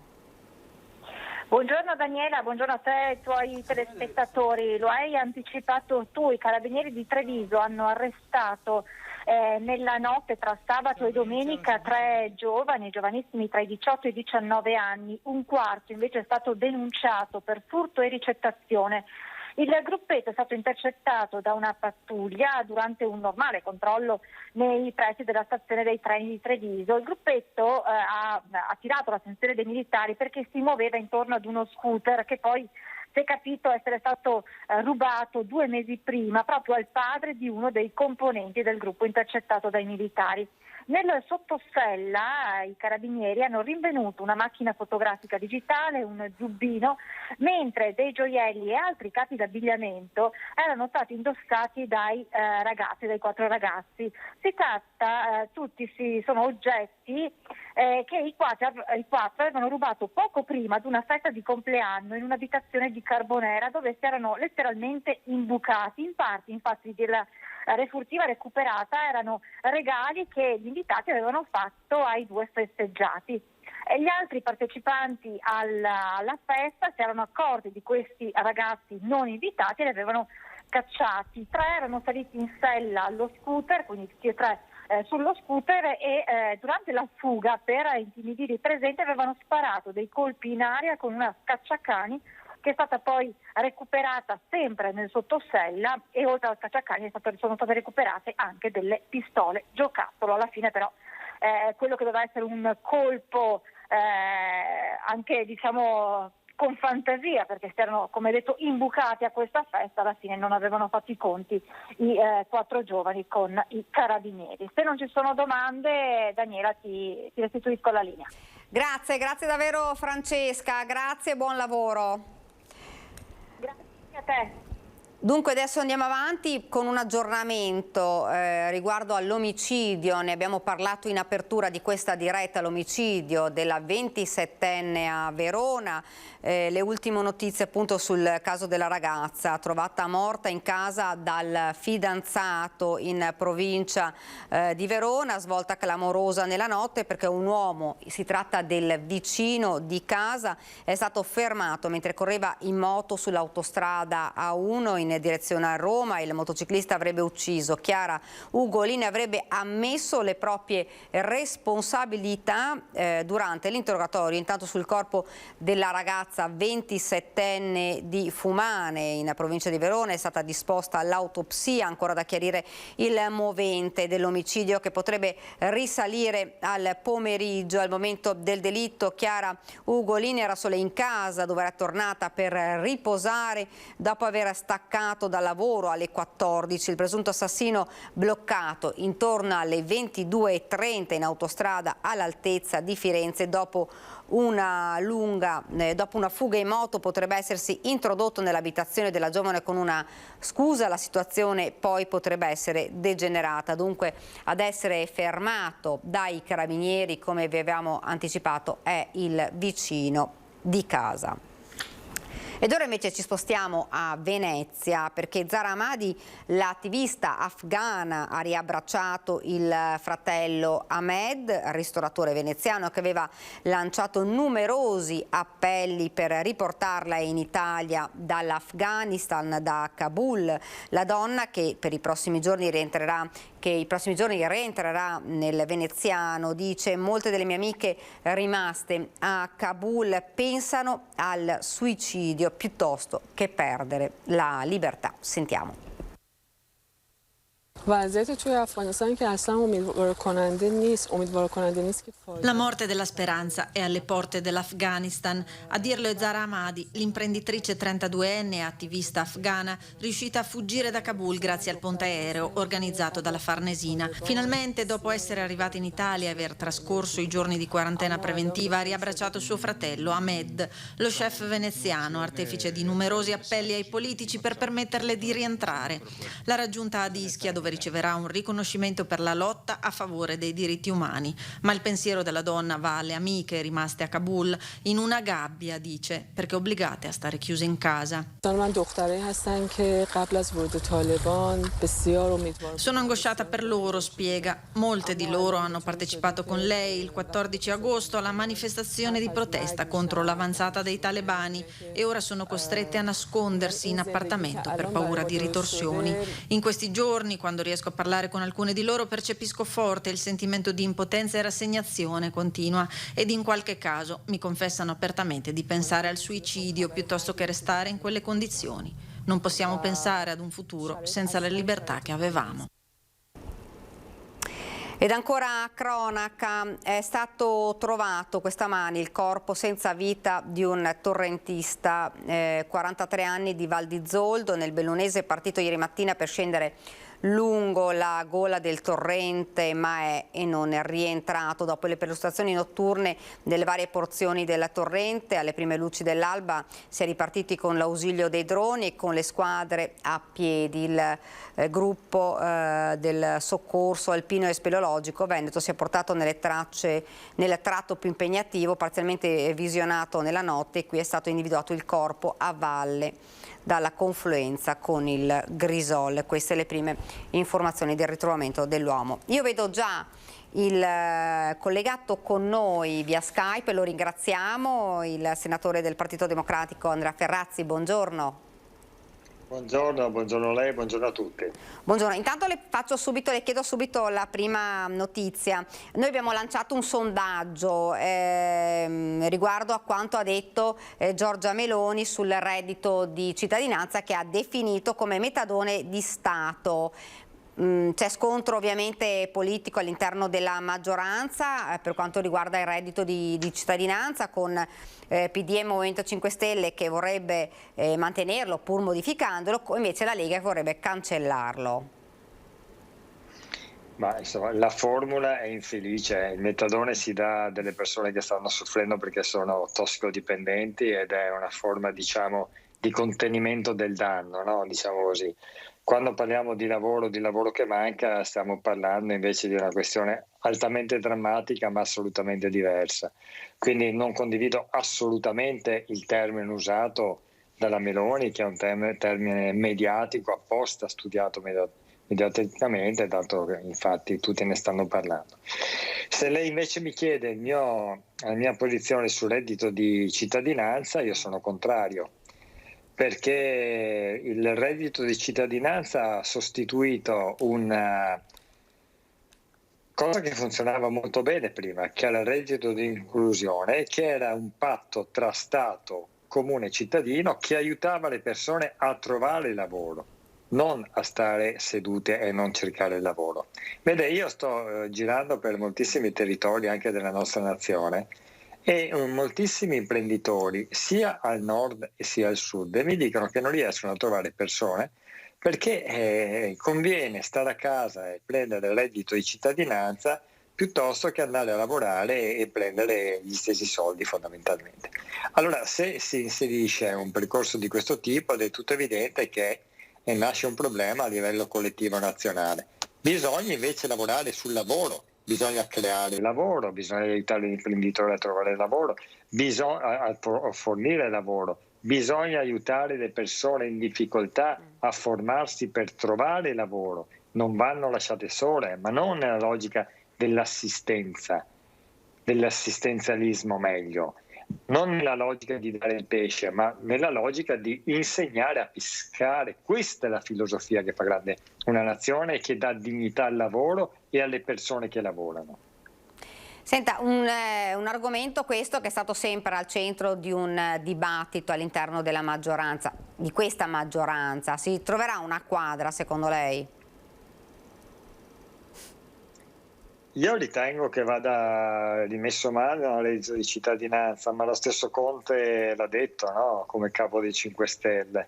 Il reddito di cittadinanza oggettivamente ha prodotto delle distorsioni, almeno si riprendano in mano, si faccia uno studio serio di quello che ha funzionato e di quello che non è funzionato. Naturalmente alcuni elementi possono aver funzionato, cioè in situazioni di estrema povertà in cui le persone non sanno cosa bere, cosa mangiare, dove dormire, vanno aiutate, ci mancherebbe, ma vanno aiutate nella logica che ti sostengo adesso nell'acuto della tua crisi e ti aiuto e ti accompagno a diventare libero a trovare lavoro, a dare dignità a te, al tuo tempo, alla tua famiglia, no? Quindi anche avere un ruolo sociale che poi è il motivo per cui la Costituzione si fonda appunto sul lavoro, che non è solamente uno stipendio, ma è il riconoscimento di un ruolo sociale, un apporto che tu dai soggettivamente alla società insieme agli altri. Poi ci sono degli elementi invece che non hanno funzionato, allora almeno una revisione va assolutamente fatta, ma non ne farei per avere una banderina ideologica, perché purtroppo nel nostro paese stiamo utilizzando tutte le questioni per creare distinguo, no? Allora uno non è d'accordo sul reddito e l'altro è d'accordo, creiamo la confusione, creiamo la polemica. No, cerchiamo le soluzioni invece, che sono quelle che interessano i cittadini. Senta, invece torniamo a parlare del Green Pass. Giovedì dovrebbe esserci una cabina di regia per capire se estenderlo a dipendenti pubblici e privati. Abbiamo saputo che già aziende hanno chiesto la vaccinazione o il Green Pass, insomma, ai dipendenti che tornavano dalle ferie, con un po' di polemica ovviamente. Che cosa pensa lei? Sarebbe d'accordo ad estenderlo? Insomma, è puro buonsenso. È puro buonsenso volere un sistema di Green Pass che funzioni in un paese come il nostro. A meno che non si voglia ritornare al lockdown degli anni scorsi, a meno che non vogliamo richiudere le scuole, mandare i nostri ragazzini, i nostri bambini in una crisi drammatica anche dal punto di vista affettivo, relazionale, psicologica, tenendoli a casa dalla mattina alla sera, magari in stanze piccole, in case piccole, dove magari non funziona nemmeno il collegamento web. O magari vogliamo chiudere di nuovo i ristoranti, le aziende, o magari vogliamo saturare di nuovo gli ospedali. Ma di cosa stiamo parlando? Ma di quanti vaccini abbiamo fatto nella nostra vita? Ma quante decine di vaccini hanno fatto i nostri figli? L'altro giorno, per vaccinare la mia figlia più piccola, ho preso in mano la lista dei vaccini che ha fatto, ma ne ha fatte tantissimi, ma io stesso. Ma di cosa stiamo parlando? È una lezione di civiltà, di puro buonsenso, di intelligenza. Lasciamo agli sciocchi le polemiche e cerchiamo le soluzioni. Pensiamo alla salute, al benessere, basta chiusure, basta lockdown, basta paura. Creiamo lavoro, futuro, speranza, usciamo la sera, divertiamoci, stiamo bene, andiamo ai concerti. Tutto questo si fa col Green Pass. Certo, ecco, a proposito anche di Green Pass e di Novax, ne approfitto anche per leggere una notizia che la Procura di Torino ha emesso un decreto di sequestro della chat Telegram, basta dittatura, tra gli strumenti di comunicazione di alcuni gruppi Novax e No Green Pass, dalla struttura legale dei social informata via mail dai magistrati, secondo quanto riferisce le pagine di un quotidiano. Dunque la Procura si sta muovendo anche in questo senso.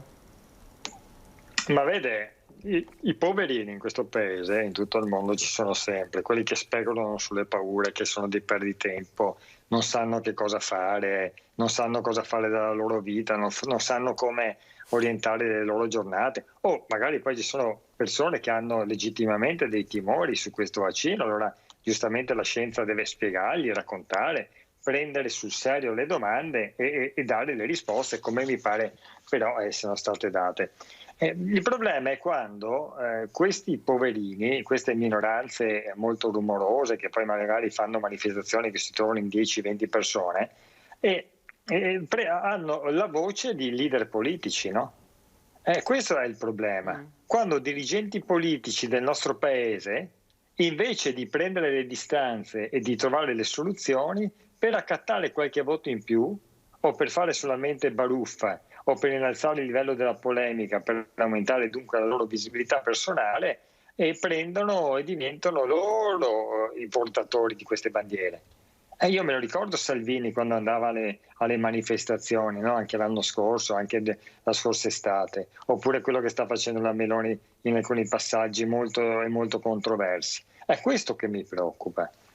Ecco, lei parlava di buon senso per quanto riguarda ovviamente la vaccinazione e il Green Pass, manca davvero poco anche per l'inizio dell'anno scolastico. Ormai si spera davvero che sia un anno regolare, perché ormai ci stiamo dimenticando degli anni regolari per i ragazzi. Sono 2 anni che vanno a didattica a distanza o a singhiozzo, quindi si spera che quest'anno sia davvero un inizio nuovo. Però c'è ancora preoccupazione sulla questione insomma, del controllo più che altro, non tanto dei Green Pass, ma del controllo per chi lavora, per gli insegnanti o chi lavora nelle scuole. Dovrebbe esserci una piattaforma, ma qualcuno dice è pronta, sarà pronta, insomma si riparte davvero con tranquillità. Bisogna far partire la scuola con tranquillità, i nostri ragazzi non ne possono più, sono 2 anni che sono soggetti a uno stress e un'assenza di speranza, anche a un problema anche di angoscia rispetto al futuro. Guardi che tutti gli psicologi, gli psicoterapeuti, gli psicanalisti, i pediatri ce lo stanno dicendo da mesi. Sono stati posti in una condizione di stress relazionale pericolosa. Dobbiamo ripartire con la normalità della scuola, e la scuola è relazione, la scuola è amicizia, la scuola è vedersi, incontrarsi, la scuola è stringersi le mani e giocare anche nel campetto della scuola, e anche far baruffa quando serve, fare i compiti insieme, prendere dei voti positivi e anche dei voti negativi e confrontarsi e via dicendo. Cioè la scuola è parte fondamentale della vita di questi ragazzi, e guardi che questo vale anche per gli universitari. perché noi ci siamo dimenticati, ma anche i milioni di universitari sono stati abbandonati. Sì. Cioè la comunità universitaria che dovrebbe essere la comunità dei ragazzi e delle ragazze di diversa provenienza sociale, geografica, linguistica, che fanno esperienza comune e costruiscono un paese migliore e un'Europa migliore, è stata sacrificata. Hanno fatto per lo più didattica a distanza, si sono laureati con la discussione della loro tesi di laurea a tavolino nella loro stanza al chiuso. Ma ci stiamo capendo di quello che è successo o no? Vogliamo evitare che questa follia e questo dramma continui? No, e c'è ancora chi dice no ai Green Pass, capito? Torniamo a parlare invece di Venezia, la mostra del cinema, si torna finalmente a rivedere una Venezia che non vedevamo più con i turisti, ma con eventi di questa portata che insomma fanno tornare a vedere veramente Venezia come non si vedeva da tempo. Io ho avuto modo questa settimana di partecipare, insomma, come senatore veneziano agli eventi, sia alla premiazione della festa della mostra del cinema, l'inaugurazione della mostra del cinema, sia alla premiazione della mostra di architettura e poi ieri alla regata storica, e non ho voluto mancare appunto in rappresentanza della mia città, e anche per accogliere le centinaia di migliaia di persone che vedono in Venezia il bello, il futuro, l'equilibrio, la biodiversità da rispettare e via dicendo. E Venezia da questo punto di vista è davvero l'icona del nostro paese, no? Appena c'è la possibilità il nostro paese riprende, supera i momenti di difficoltà con grande anche voglia di riscatto, con voglia di ripresa. E Venezia è anche questa cosa qui, Venezia è stata questa cosa qui. Ha fatto benissimo il ministro Franceschini a puntare alla grande sul rilancio della mostra del cinema e sulla mostra di architettura, ma così sulla mostra delle arti visive, della danza e via dicendo.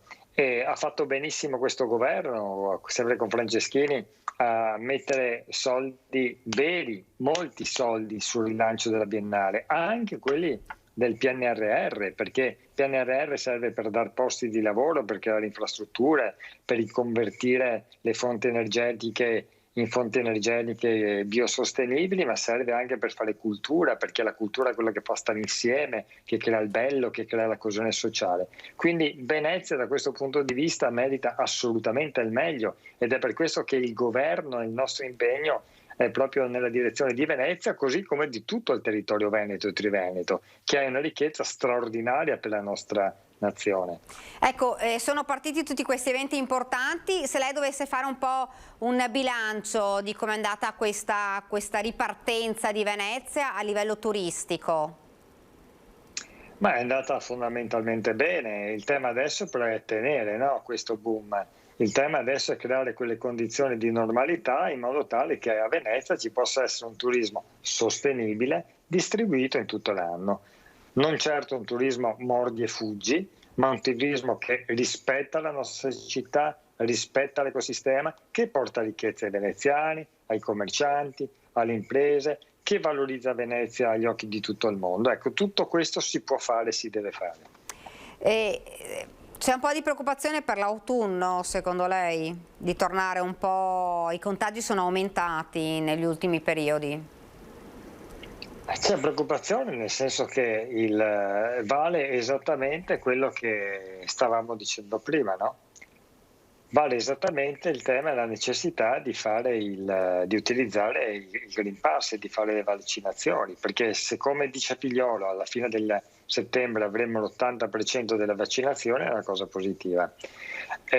Dobbiamo anche avere un'altra attenzione, perché vede, se noi non ci vacciniamo, sa cosa può succedere? Può succedere che si possano presentare delle nuove varianti.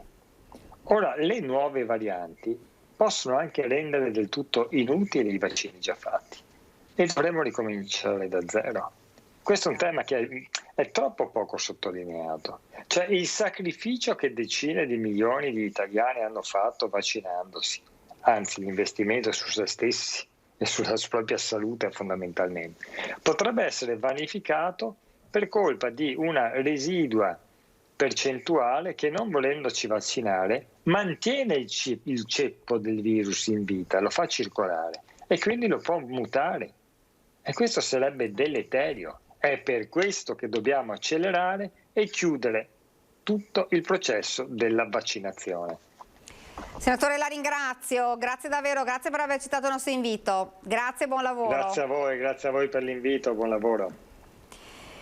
Ne abbiamo parlato poco fa con il senatore della Mostra del Cinema, quindi noi torniamo adesso a Venezia e ci colleghiamo subito telefonicamente con il nostro Lorenzo Maier, che ha seguito questo importante evento, che si è arrivato, insomma, un po' è arrivato al Giro di Boa. Lorenzo, buongiorno. Buongiorno Daniela, a te e a tutti i telespettatori. Dunque Lorenzo, sei un po' arrivati al Giro di Boa sulla Mostra del Cinema? Sì, siamo un po' arrivati al Giro di Boa. Tradizionalmente il lunedì è la giornata in cui, non dico si tirano le somme, ma appunto si passa la metà del festival, un festival che ha un programma ricchissimo anche per i prossimi giorni, fino a sabato, giornata in cui ci sarà poi la premiazione e la proclamazione dei Leoni d'Oro e degli altri premi, per cui non sarà una seconda metà in discesa. È chiaro che dopo 5 giorni di festival, visto circa la metà dei film in concorso, anche i critici cominciano a fare i loro pronostici, ovviamente limitati a quello che hanno visto finora, insomma, anche perché poi a un festival abbiamo visto che le sorprese possono arrivare fino all'ultimo giorno per quanto riguarda i film premiati, e poi un capitolo a parte lo merita la decisione della giuria, che sorprende spesso ad un festival, per cui non si può ancora parlare di favoriti sicuramente, però i film soprattutto del concorso principale, ma anche dei tantissimi eventi fuori concorso che ci sono stati, stanno piacendo e stanno entusiasmando la critica. Oggi è la giornata per quanto riguarda Venezia 78, di un film francese che racconta la storia di una ragazza che negli anni 60 ha voluto abortire appunto in Francia, e poi c'è Las Calles di Lorenzo Vigas, Leone d'Oro a Venezia in passato, quindi una vecchia conoscenza del festival, che promette sorprese con il suo film. Oltre ai 2 film del concorso principale ci sono 2 film italiani che certamente fuori concorso faranno parlare molto e sono molto attesi. Uno è il documentario del grande Giorgio Verdelli su Ezio Bossi, il musicista, che ha dato una grande lezione, lo ricordiamo tutti, a Sanremo per esempio, ma in tantissimi eventi mondiali in cui ha dato una lezione di musica, ma anche di modo di affrontare la vita. Giorgio Verdelli ha voluto dedicare un documentario dopo che lo scorso anno sempre lo stesso Verdelli aveva tratteggiato la figura di Paolo Conte. E poi c'è la scuola cattolica di Stefano Mordini, che peraltro incontreremo questa sera. Mordini, che dopo aver prodotto lo scorso anno e dopo essere stato regista del film di chiusura, torna a Venezia con il suo film La scuola cattolica, un altro evento fuori concorso con attori molto importanti come Scamarcio, Valeria Golino, che lo ricordiamo aveva girato a Venezia durante la quarta, che quindi hanno fatto impazzire questa mattina nella darsena dell'eccesso di fotografi a caccia di qualche scatto. Lorenzo, qualche curiosità di questa mostra del cinema? Una mostra del cinema ricchissima, per cui la curiosità per esempio riguarda anche il rito del red carpet, che come sappiamo è ancora chiuso al pubblico, nel senso che è un red carpet a beneficio degli operatori televisivi e dei fotografi. È stato allestito un muro per evitare assembramenti, ma un red carpet dove oltre agli attori di tutte le delegazioni presenti, ricordiamo 64 paesi che partecipano a questa mostra, si stanno rivedendo, ritrovando anche quelle che in passato si chiamavano starlette, cioè attrici e figure del mondo dello spettacolo che vengono a Venezia con il loro codazzo di fans alla ricerca anche, possiamo dire, di una buona dose di visibilità. E mi dicono i fotografi, quelli che ogni sera frequentano il red carpet, che nel festival di quest'anno veramente, oltre al cinema americano, ma anche le attrici sono tornate a far parlare di loro, anche per esempio per i loro vestiti, i loro abiti o per un look stravagante. Insomma, ce n'è davvero un po' per tutti i gusti. E poi c'è il grande premio che è ricevuto da Variety, un premio importantissimo per l'ambiente cinematografico, che è stato, con cui è stato premiato Alberto Barbera. Ecco. Poi questa mattina peraltro abbiamo incontrato un grande inviato di cinema come Paolo Sommaruga, che segue da anni per le televisioni nazionali il festival e anche Cannes, che ha certificato come negli ultimi anni Venezia stia stravincendo la sfida con Cannes, per cui anche questo è un'ottima conferma. Ecco, manca insomma ancora per il termine di questa mostra, se dovessi però tirare un primo bilancio. Beh, il primo bilancio dal punto di vista delle presenze è una mostra che ci hanno detto gli operatori è veramente tornata quasi ai livelli pre-Covid. Manca ancora qualcosina, perché ovviamente per esempio mancano, anche se ci sono le delegazioni americane, però mancano quegli eventi anche di più giorni, tutta quella fetta di addetti ai lavori che quest'anno è tornata sì per quanto riguarda il cinema americano, ma che non è ancora in una condizione prima del Covid. Però è una mostra che si avvicina molto al 2019 in termini di presenze, in termini di eventi, e che sta sfiorando, almeno per ora, perché poi bisognerà vedere nei prossimi giorni anche come andrà, insomma è ancora troppo presto per fare i bilanci, però sta sfiorando le edizioni record del 2017 e del 2018, che fu per la mostra di Venezia un biennio d'oro. I film stanno piacendo, sono molto importanti anche i film fuori concorso che sono stati e che saranno proiettati. Pensiamo per esempio a Dune del grande Denis Villeneuve, che è un evento atteso di potere in tutto il mondo e per il quale per esempio sono stati esaurite anche le proiezioni per i film di mezzanotte, per cui è veramente una mostra che sta riportando il grande cinema qui a Venezia, ed è confortante che ci sia una buona rappresentanza di cinema italiano a guidare questa cavalcata che è molto importante. Ecco, speriamo che possa essere di buon auspicio anche per la ripresa del paese. Ecco. Grazie davvero, grazie a Lorenzo Maier, buon lavoro. A voi.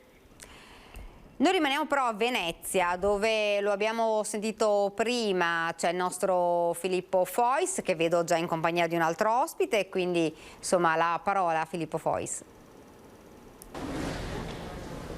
Sì, riprendiamo la linea dal Lido di Venezia. Nel frattempo ci siamo spostati all'interno dello spazio eventi della Regione Veneto, Veneto Film Commission. Al mio fianco Maria Roberta Novielli, direttrice del Ca' Foscari Short Film Festival e anche coordinatrice del... mi aiuti lei perché la formula in... si chiama Master in Fine Arts in Filmmaking, Master di Cinema di Ca' Foscari. Da qui alla Mostra del Cinema, in collaborazione con la Veneto Film Commission della Regione Veneto, cosa avete presentato? Dunque, noi, questo è un appuntamento che felicemente si rinnova ogni anno, anche perché collaboriamo spesso con la Regione Veneto e presentiamo quindi soprattutto l'aspetto generale del nostro festival, che quest'anno è giunta all'11ª edizione, per cui ha cominciato ad avere una storia un po' più importante. Tra l'altro oggi annunciamo abbiamo anche le nostre sedi partner sul territorio di Venezia, che già dallo scorso anno ci accompagnano in questa particolarissima 4 giorni, cioè i più importanti musei, le più importanti fondazioni culturali fino a Mestre con l'M9.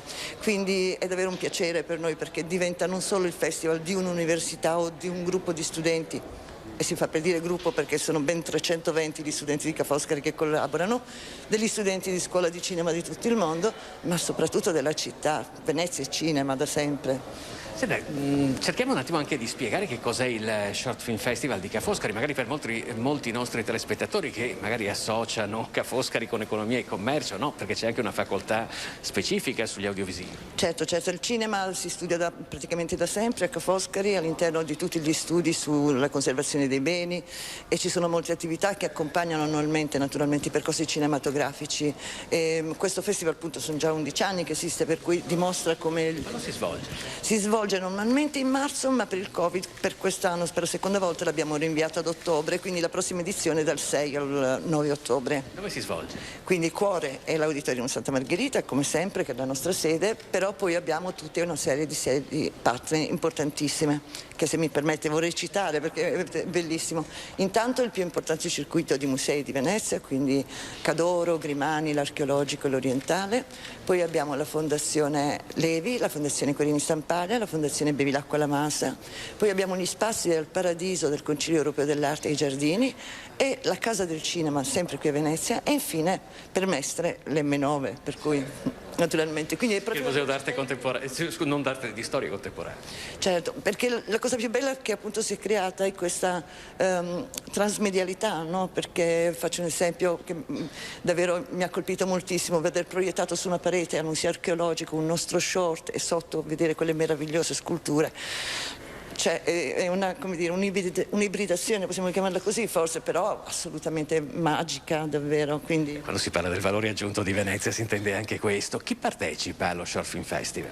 Allora, noi ogni anno abbiamo naturalmente i protagonisti dei 3 concorsi, che sono uno di tutti i cortometraggi, un concorso dedicato a scuole di cinema di tutto il mondo, un altro a music video realizzati dalle scuole di cinema di tutto il mondo, e un ultimo per le scuole superiori di tutto il mondo.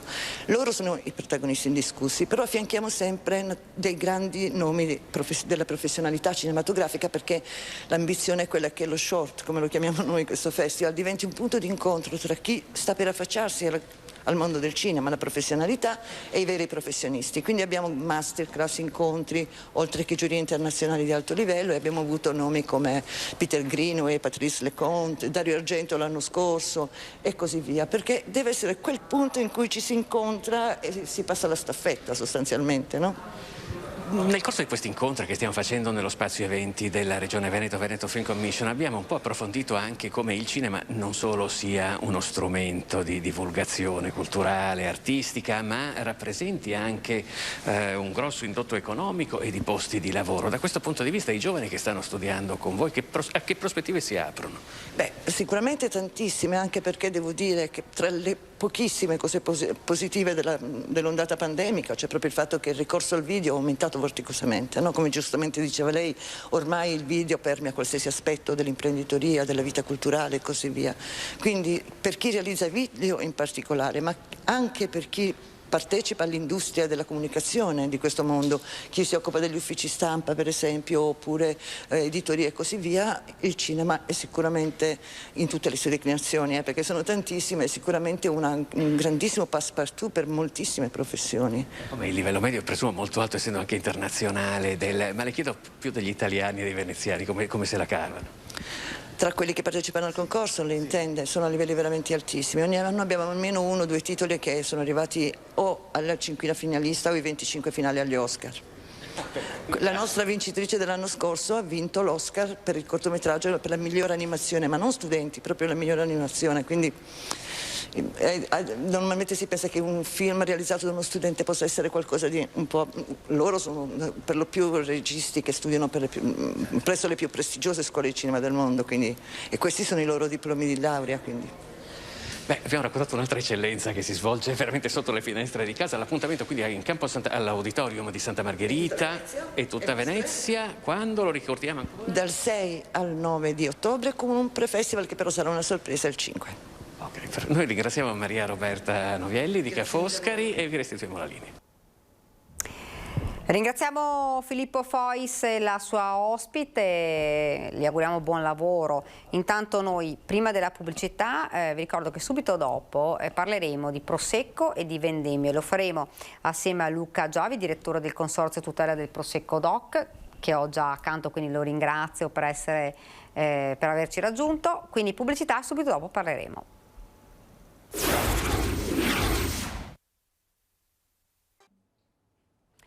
Rieccoci nuovamente in studio per l'ultima parte di questa diretta, ve l'avevo anticipato prima, ora parleremo di vendemmia e di Prosecco, lo faremo insieme a Luca Giovi, direttore del Consorzio Tutela Prosecco DOC, che ci ha raggiunto in studio. Buongiorno. Buongiorno.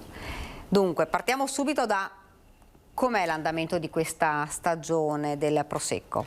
L'andamento della stagione a oggi, lo dico sempre un po' sottovoce perché finché il prodotto non arriva in cantina è bene non sbilanciarsi, le condizioni sono buone dal punto di vista della qualità e della salubrità delle uve. Abbiamo perso per strada del prodotto, specialmente in alcune aree, con le gelate tardive della primavera e con alcune grandinate anche pesanti nelle settimane scorse. Però in generale, appunto, quello che interessa di più a noi è l'aspetto qualitativo, quindi siamo molto soddisfatti di quello che sta succedendo, anche perché lo avrete notato tutti, l'alternanza tra il caldo di queste giornate e il fresco serale non fa altro che migliorare l'apporto aromatico delle nostre uve e quindi dei nostri vini. Ecco, noi poi stiamo vedendo le immagini molto belle oltretutto. Ma insomma una vendemmia in ritardo a causa proprio dei fattori climatici.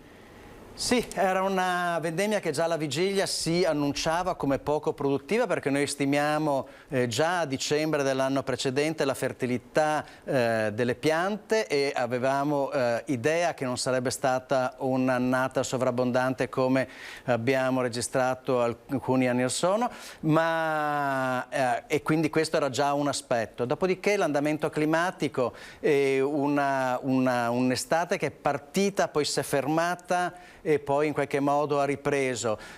Queste piogge che per un periodo anche non sono arrivate hanno di fatto ritardato la vendemmia, che partirà con tempi diversi, riteniamo già per questo fine settimana nella parte più occidentale della denominazione, quindi nel Vicentino, per poi via via spostarsi verso il Trevigiano e quindi raggiungere la parte friulana del territorio di produzione. Ecco, per chi magari non sa molto, insomma, di vendemmie, quando avrebbe dovuto partire in realtà? Ma indicativamente siamo in ritardo di un 10-15 giorni rispetto alle annate, chiamiamole così, normali.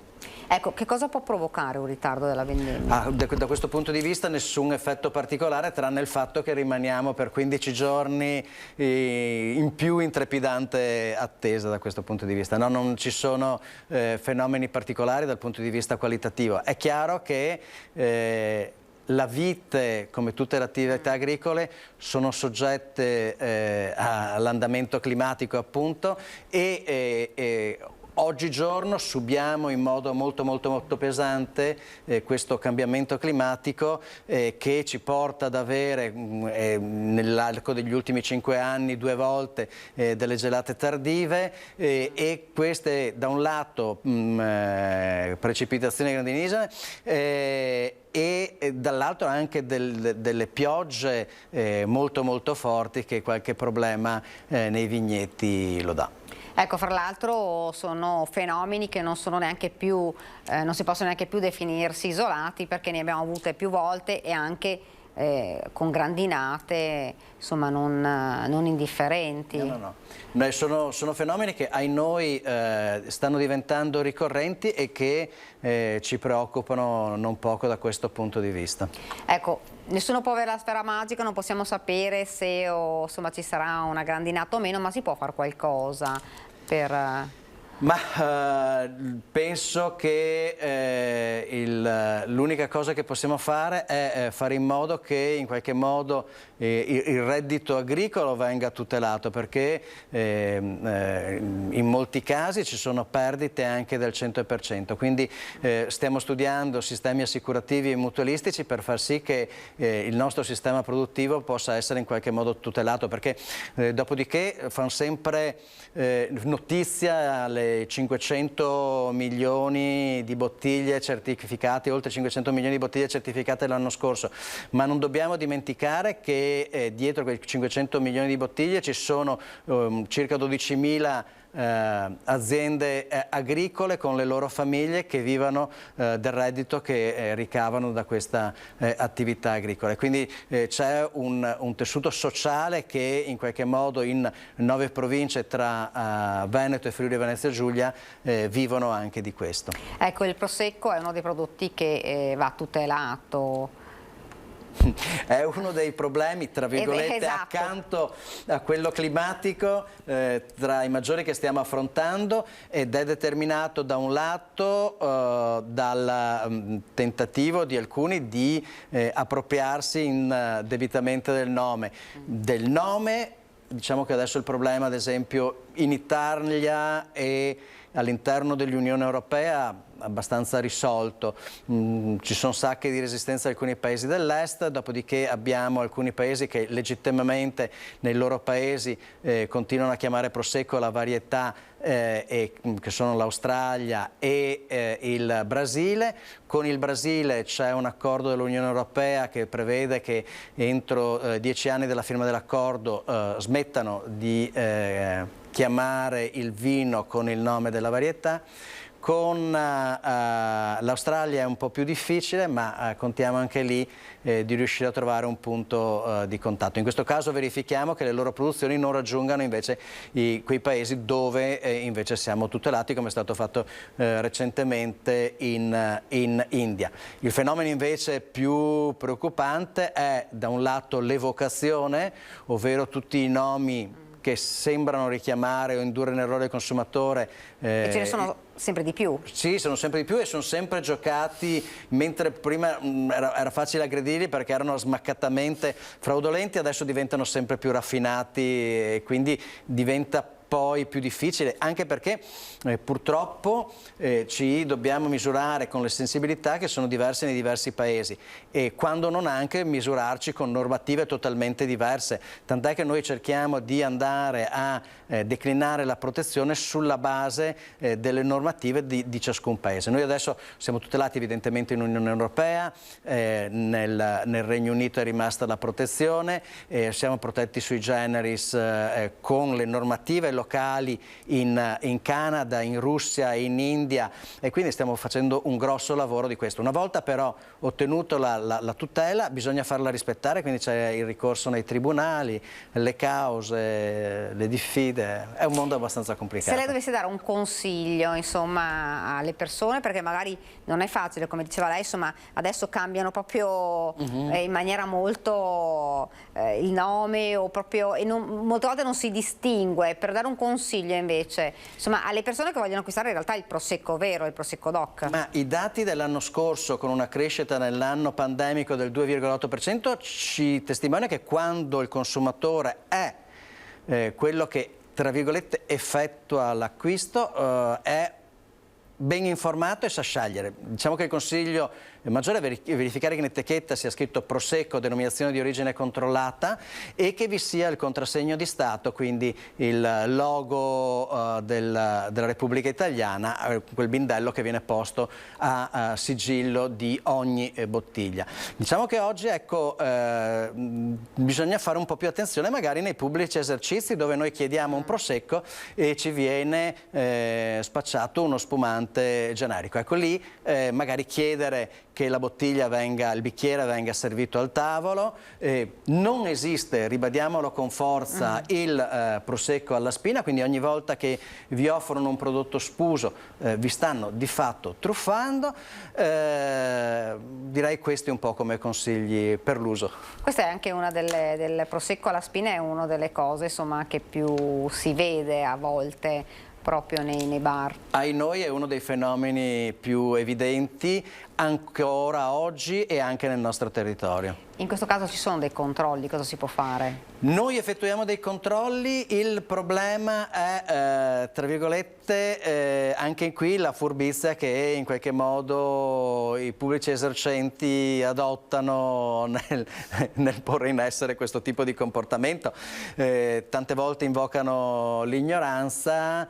È vero che noi siamo diventati un brand così celebre facciamo un esempio, da essere paragonabile allo Scotch, che era il nome del nastro adesivo di una specifica marca, ma potremmo farlo, c'è un esempio simile sui pattini in linea e le giacche antivento, eccetera, eccetera. Il brand diventa così forte da divenire assorbente della categoria, identificativo della categoria. Quando viene sbagliato in buona fede è una cosa, in altri casi, come nella vendita da spina, quando lo si mette nei listini dei negozi, dei punti vendita, dei ristoranti, dei bar, e dopo lo si dà, sulla buona fede ho qualche riserva. Noi effettuiamo dei controlli, sia noi come autorità riconosciuta dal Ministero delle Politiche Agricole, Alimentari e Forestali, in collaborazione con la repressione frodi, e poi c'è una responsabilità anche di altri enti di controllo a diversi livelli, sia locale che nazionale. Ecco, ricordiamo fra l'altro che queste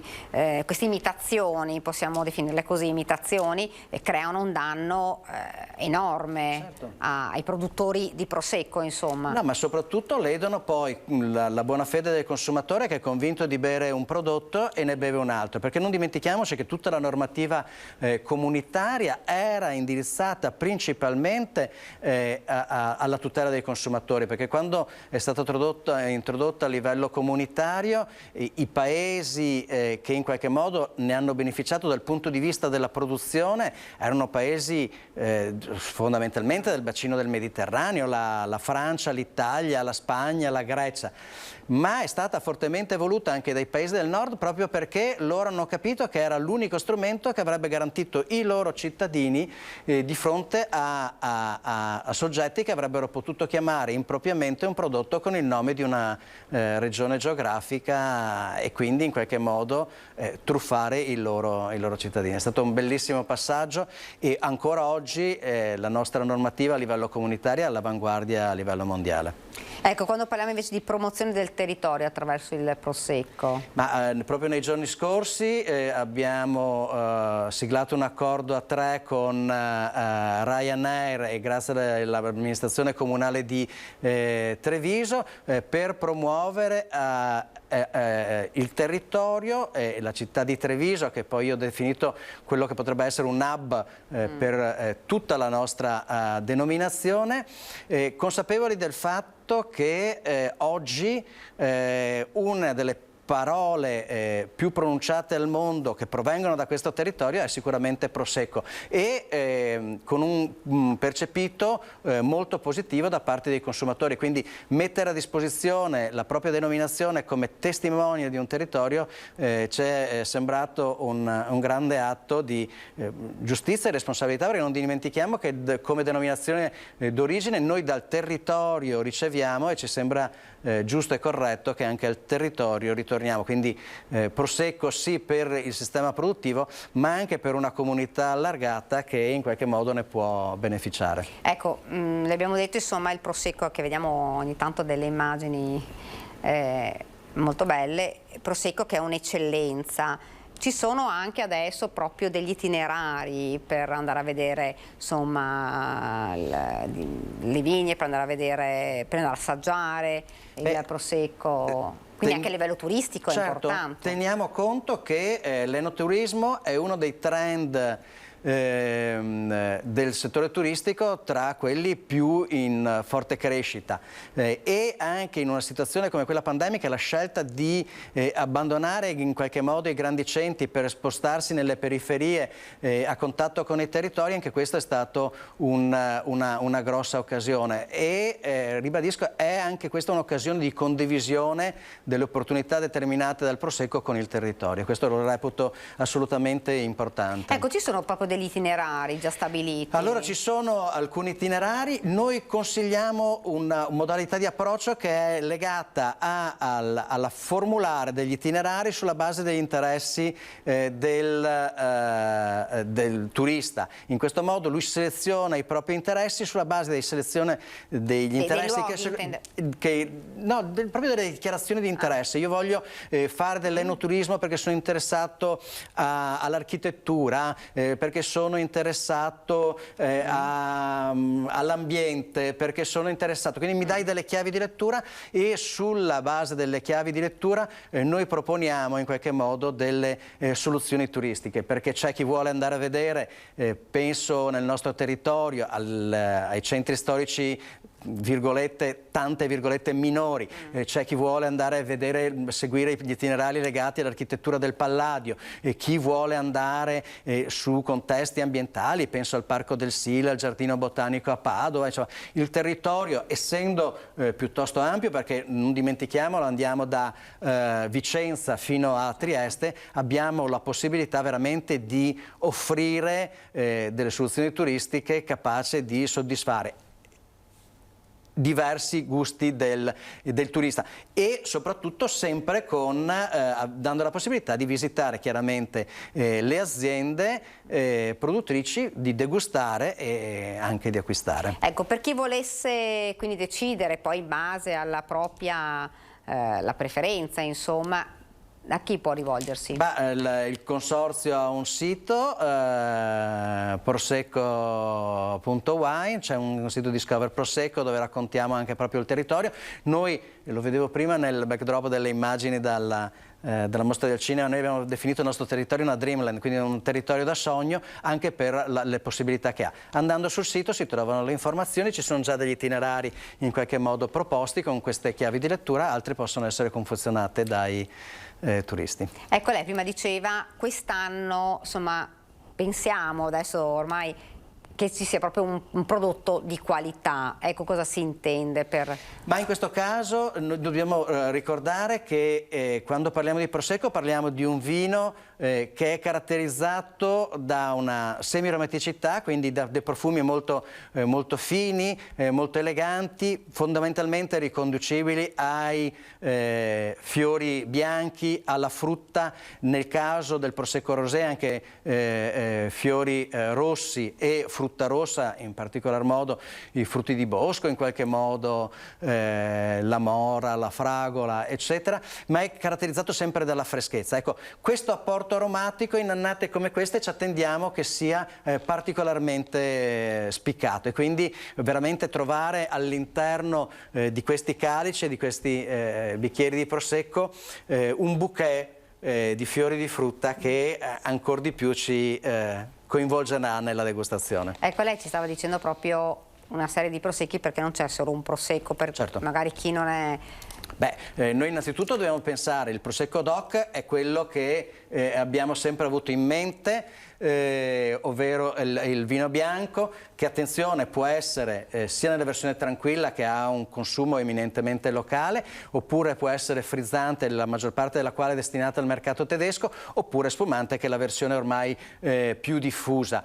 La versione spumante poi può essere distinta sulla base del residuo zuccherino, quindi dalle versioni extra brut fino alla versione dry, oppure nel caso del Prosecco Rosé, che è l'ultimo arrivato nel portafoglio del Prosecco DOC, anche in questo caso lo possiamo trovare dalle versioni extra brut, quindi con un residuo zuccherino pari a 0, fino all'extra dry, quindi una versione un po' più secca di quella bianca. Dopodiché non dimentichiamo che la provincia di Treviso offre anche l'opportunità delle due IOCG con il Conegliano Valdobbiadene Prosecco e con l'Asolo Prosecco. Senta, questi sono stati 2 anni, ne abbiamo parlato durante le nostre dirette, insomma 2 anni difficilissimi con il Covid, con chiusure. Come l'ha vissuto il mondo del Prosecco questi 2 anni? Lo ha vissuto con grande preoccupazione nella prima fase della pandemia, perché si sono di fatto persi gli orientamenti, c'era una grandissima tensione, poi gestita con una certa oculatezza e anche con una certa visione da parte del sistema produttivo nel suo complesso, che poi trova espressione all'interno del consorzio, con scelte che ci sembravano quelle più idonee in quel momento. Teniamo conto che l'anno scorso si stimava inizialmente una perdita media nelle ipotesi migliori, cioè più credibili, ecco, diciamo così, del 9%, che era in linea con il calo del PIL, e nelle ipotesi migliori intorno al 4% abbiamo fatto un più 2,8%. È chiaro che dirlo a oggi è facile, prevederlo allora era qualcosa di più complicato, ma quello che a noi piace sottolineare è che vediamo che sta crescendo la consapevolezza all'interno del sistema produttivo che questa battaglia la si vince assieme con un sistema produttivo coeso, quindi dal viticoltore al vinificatore all'imbottigliatore, che deve trovare appunto un punto di caduta condiviso al fine di garantire quella che noi vogliamo tradurre letteralmente dal termine francese, sarebbe la sostenibilità, ma siccome il termine è un po' vago, a noi piace di più parlare, traducendolo dal francese, in durabilità, cioè questo fenomeno deve poter durare nel tempo. Ecco perché tutto quello che noi stiamo cercando di fare è orientato a far sì che questo possa avere una continuità negli anni, e per far questo ci muoviamo con una sostenibilità in ambito sociale, economico e ambientale, perché i fattori non possono essere scisti da questo punto di vista. Io le volevo fare anche una domanda riguardo alle affermazioni fatte dal vescovo Pizziolo, che attacca in qualche maniera il Prosecco e dice no a monoculture e abuso di pesticidi, la Chiesa deve adoperarsi a sostegno della salute delle persone, della custodia del creato e del primato dell'etica sull'economia.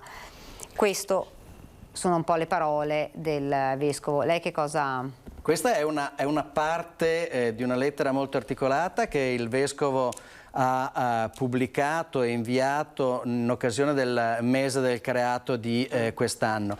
A noi di questa lettera condividiamo sostanzialmente tutto ciò che lui richiama in termini generali, anche le parti che nella narrazione sono state omesse. Noi facciamo parte del tavolo di cui lui parla ormai da anni, c'è qualcun altro che in qualche modo si è sottratto. L'unica cosa che a noi dispiace è che faccia riferimento in qualche modo il termine che usa è monocultura, quando in realtà nel sistema Prosecco è meno del 3% della SAU agricola quella tra virgolette investita dalle nostre produzioni. C'è un richiamo forte all'attenzione, un'attenzione che noi ormai abbiamo sposato da tempo con azioni molto pratiche. Noi abbiamo favorito la piantumazione di 76 ettari di boschi e siepi. Noi per primi in Italia avevamo cercato di introdurre una limitazione all'uso di alcune sostanze chimiche, e noi stiamo portando avanti dei progetti che ci consentiranno in qualche modo di autoregolare il nostro sistema produttivo, quindi senza aspettare che ci sia qualcuno che venga ad imporcelo. Parla anche però di una sorta di ecologia del cuore. Ecco, ho paura che in quell'ecologia del cuore vada intesa anche all'abbandono di uno dei vizi capitali, che è l'invidia, e che secondo me ha in qualche modo così inquinato il cuore di molte persone che magari non sono coinvolte nel sistema produttivo del Prosecco, e questo è un peccato, perché ribadisco, il Prosecco oggi è un'opportunità e vuole essere sempre più un'opportunità per il territorio, e quindi c'è realmente lo spazio per tutti. Noi siamo disposti a dialogare, siamo aperti assolutamente al confronto, lo abbiamo dimostrato. Don Forst che in qualche modo coordina per la diocesi questo tavolo ce l'ha riconosciuto. Per poter dialogare bisogna essere quantomeno in due, se no si fa un monologo. Noi rimaniamo a disposizione, spero, ecco questo sì vivamente, che le parole, spero, ancorché lo temo che le parole del Vescovo vengano in qualche modo strumentalizzate senza cogliere che è un richiamo generale, perché dopo non dimentichiamoci, certo, oggi l'inquinamento che noi nei mutamenti climatici subiamo è un inquinamento che riguarda dal condizionatore domestico all'uso dell'acqua, all'uso delle automobili e quant'altro, e vi posso assicurare solo in assoluta minima parte. È chiaro che il mondo agricolo, è chiaro che problemi complessi necessitano di soluzioni complesse.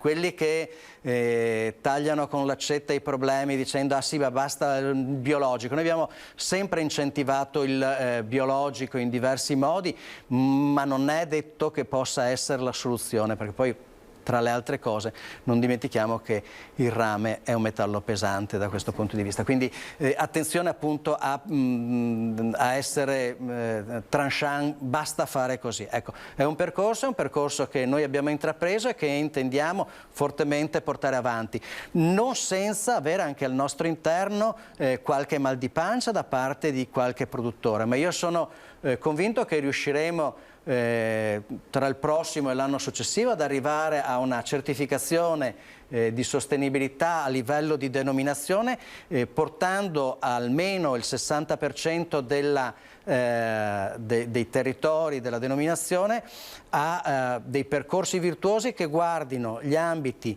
come dicevo prima, ambientali ma anche sociali ed economici. Non ci sono solo i problemi dei fitofarmaci, lo accennavo prima, c'è il problema dell'acqua, c'è il problema dell'impronta carbonica, quindi va in qualche modo... Però vi aspettavate, ovviamente la lettera è una lettera più articolata, più lunga, però vi aspettavate magari... Ma sapevamo che c'è una particolare sensibilità che si forma nella parte più occidentale, cioè più a nord della provincia di Treviso, che è quella che corrisponde sostanzialmente alla diocesi di Vittorio Veneto. Devo dire che anche questo, anche i riferimenti che fa al territorio unescovo il Vescovo Corrado e ad alcune località, fa capire che identifica in una parte della diocesi in qualche modo il problema. Ecco, forse non me lo sarei atteso in una lettera destinata a una diocesi che parte dal bellunese e arriva al veneziano, ecco. L'avrei magari vista più circoscritta su quel territorio che effettivamente soffre di questo problema, ma comunque il richiamo ci sta tutto, ribadisco, lo condividiamo sostanzialmente in toto, ecco. L'invito è a non strumentalizzarlo. Ecco, prima di chiudere la diretta vorrei tornare al Prosecco. Se lei dovesse definirlo in poche parole, come lo definirebbe? Ma io quando lo presento in giro per il mondo dico che è come un tubino per una donna o una giacca blu per un uomo. È buono per tutte le occasioni, lo si può portare la giacca blu con i jeans, il tubino con un bel tacco 12 oppure con un paio di sneakers.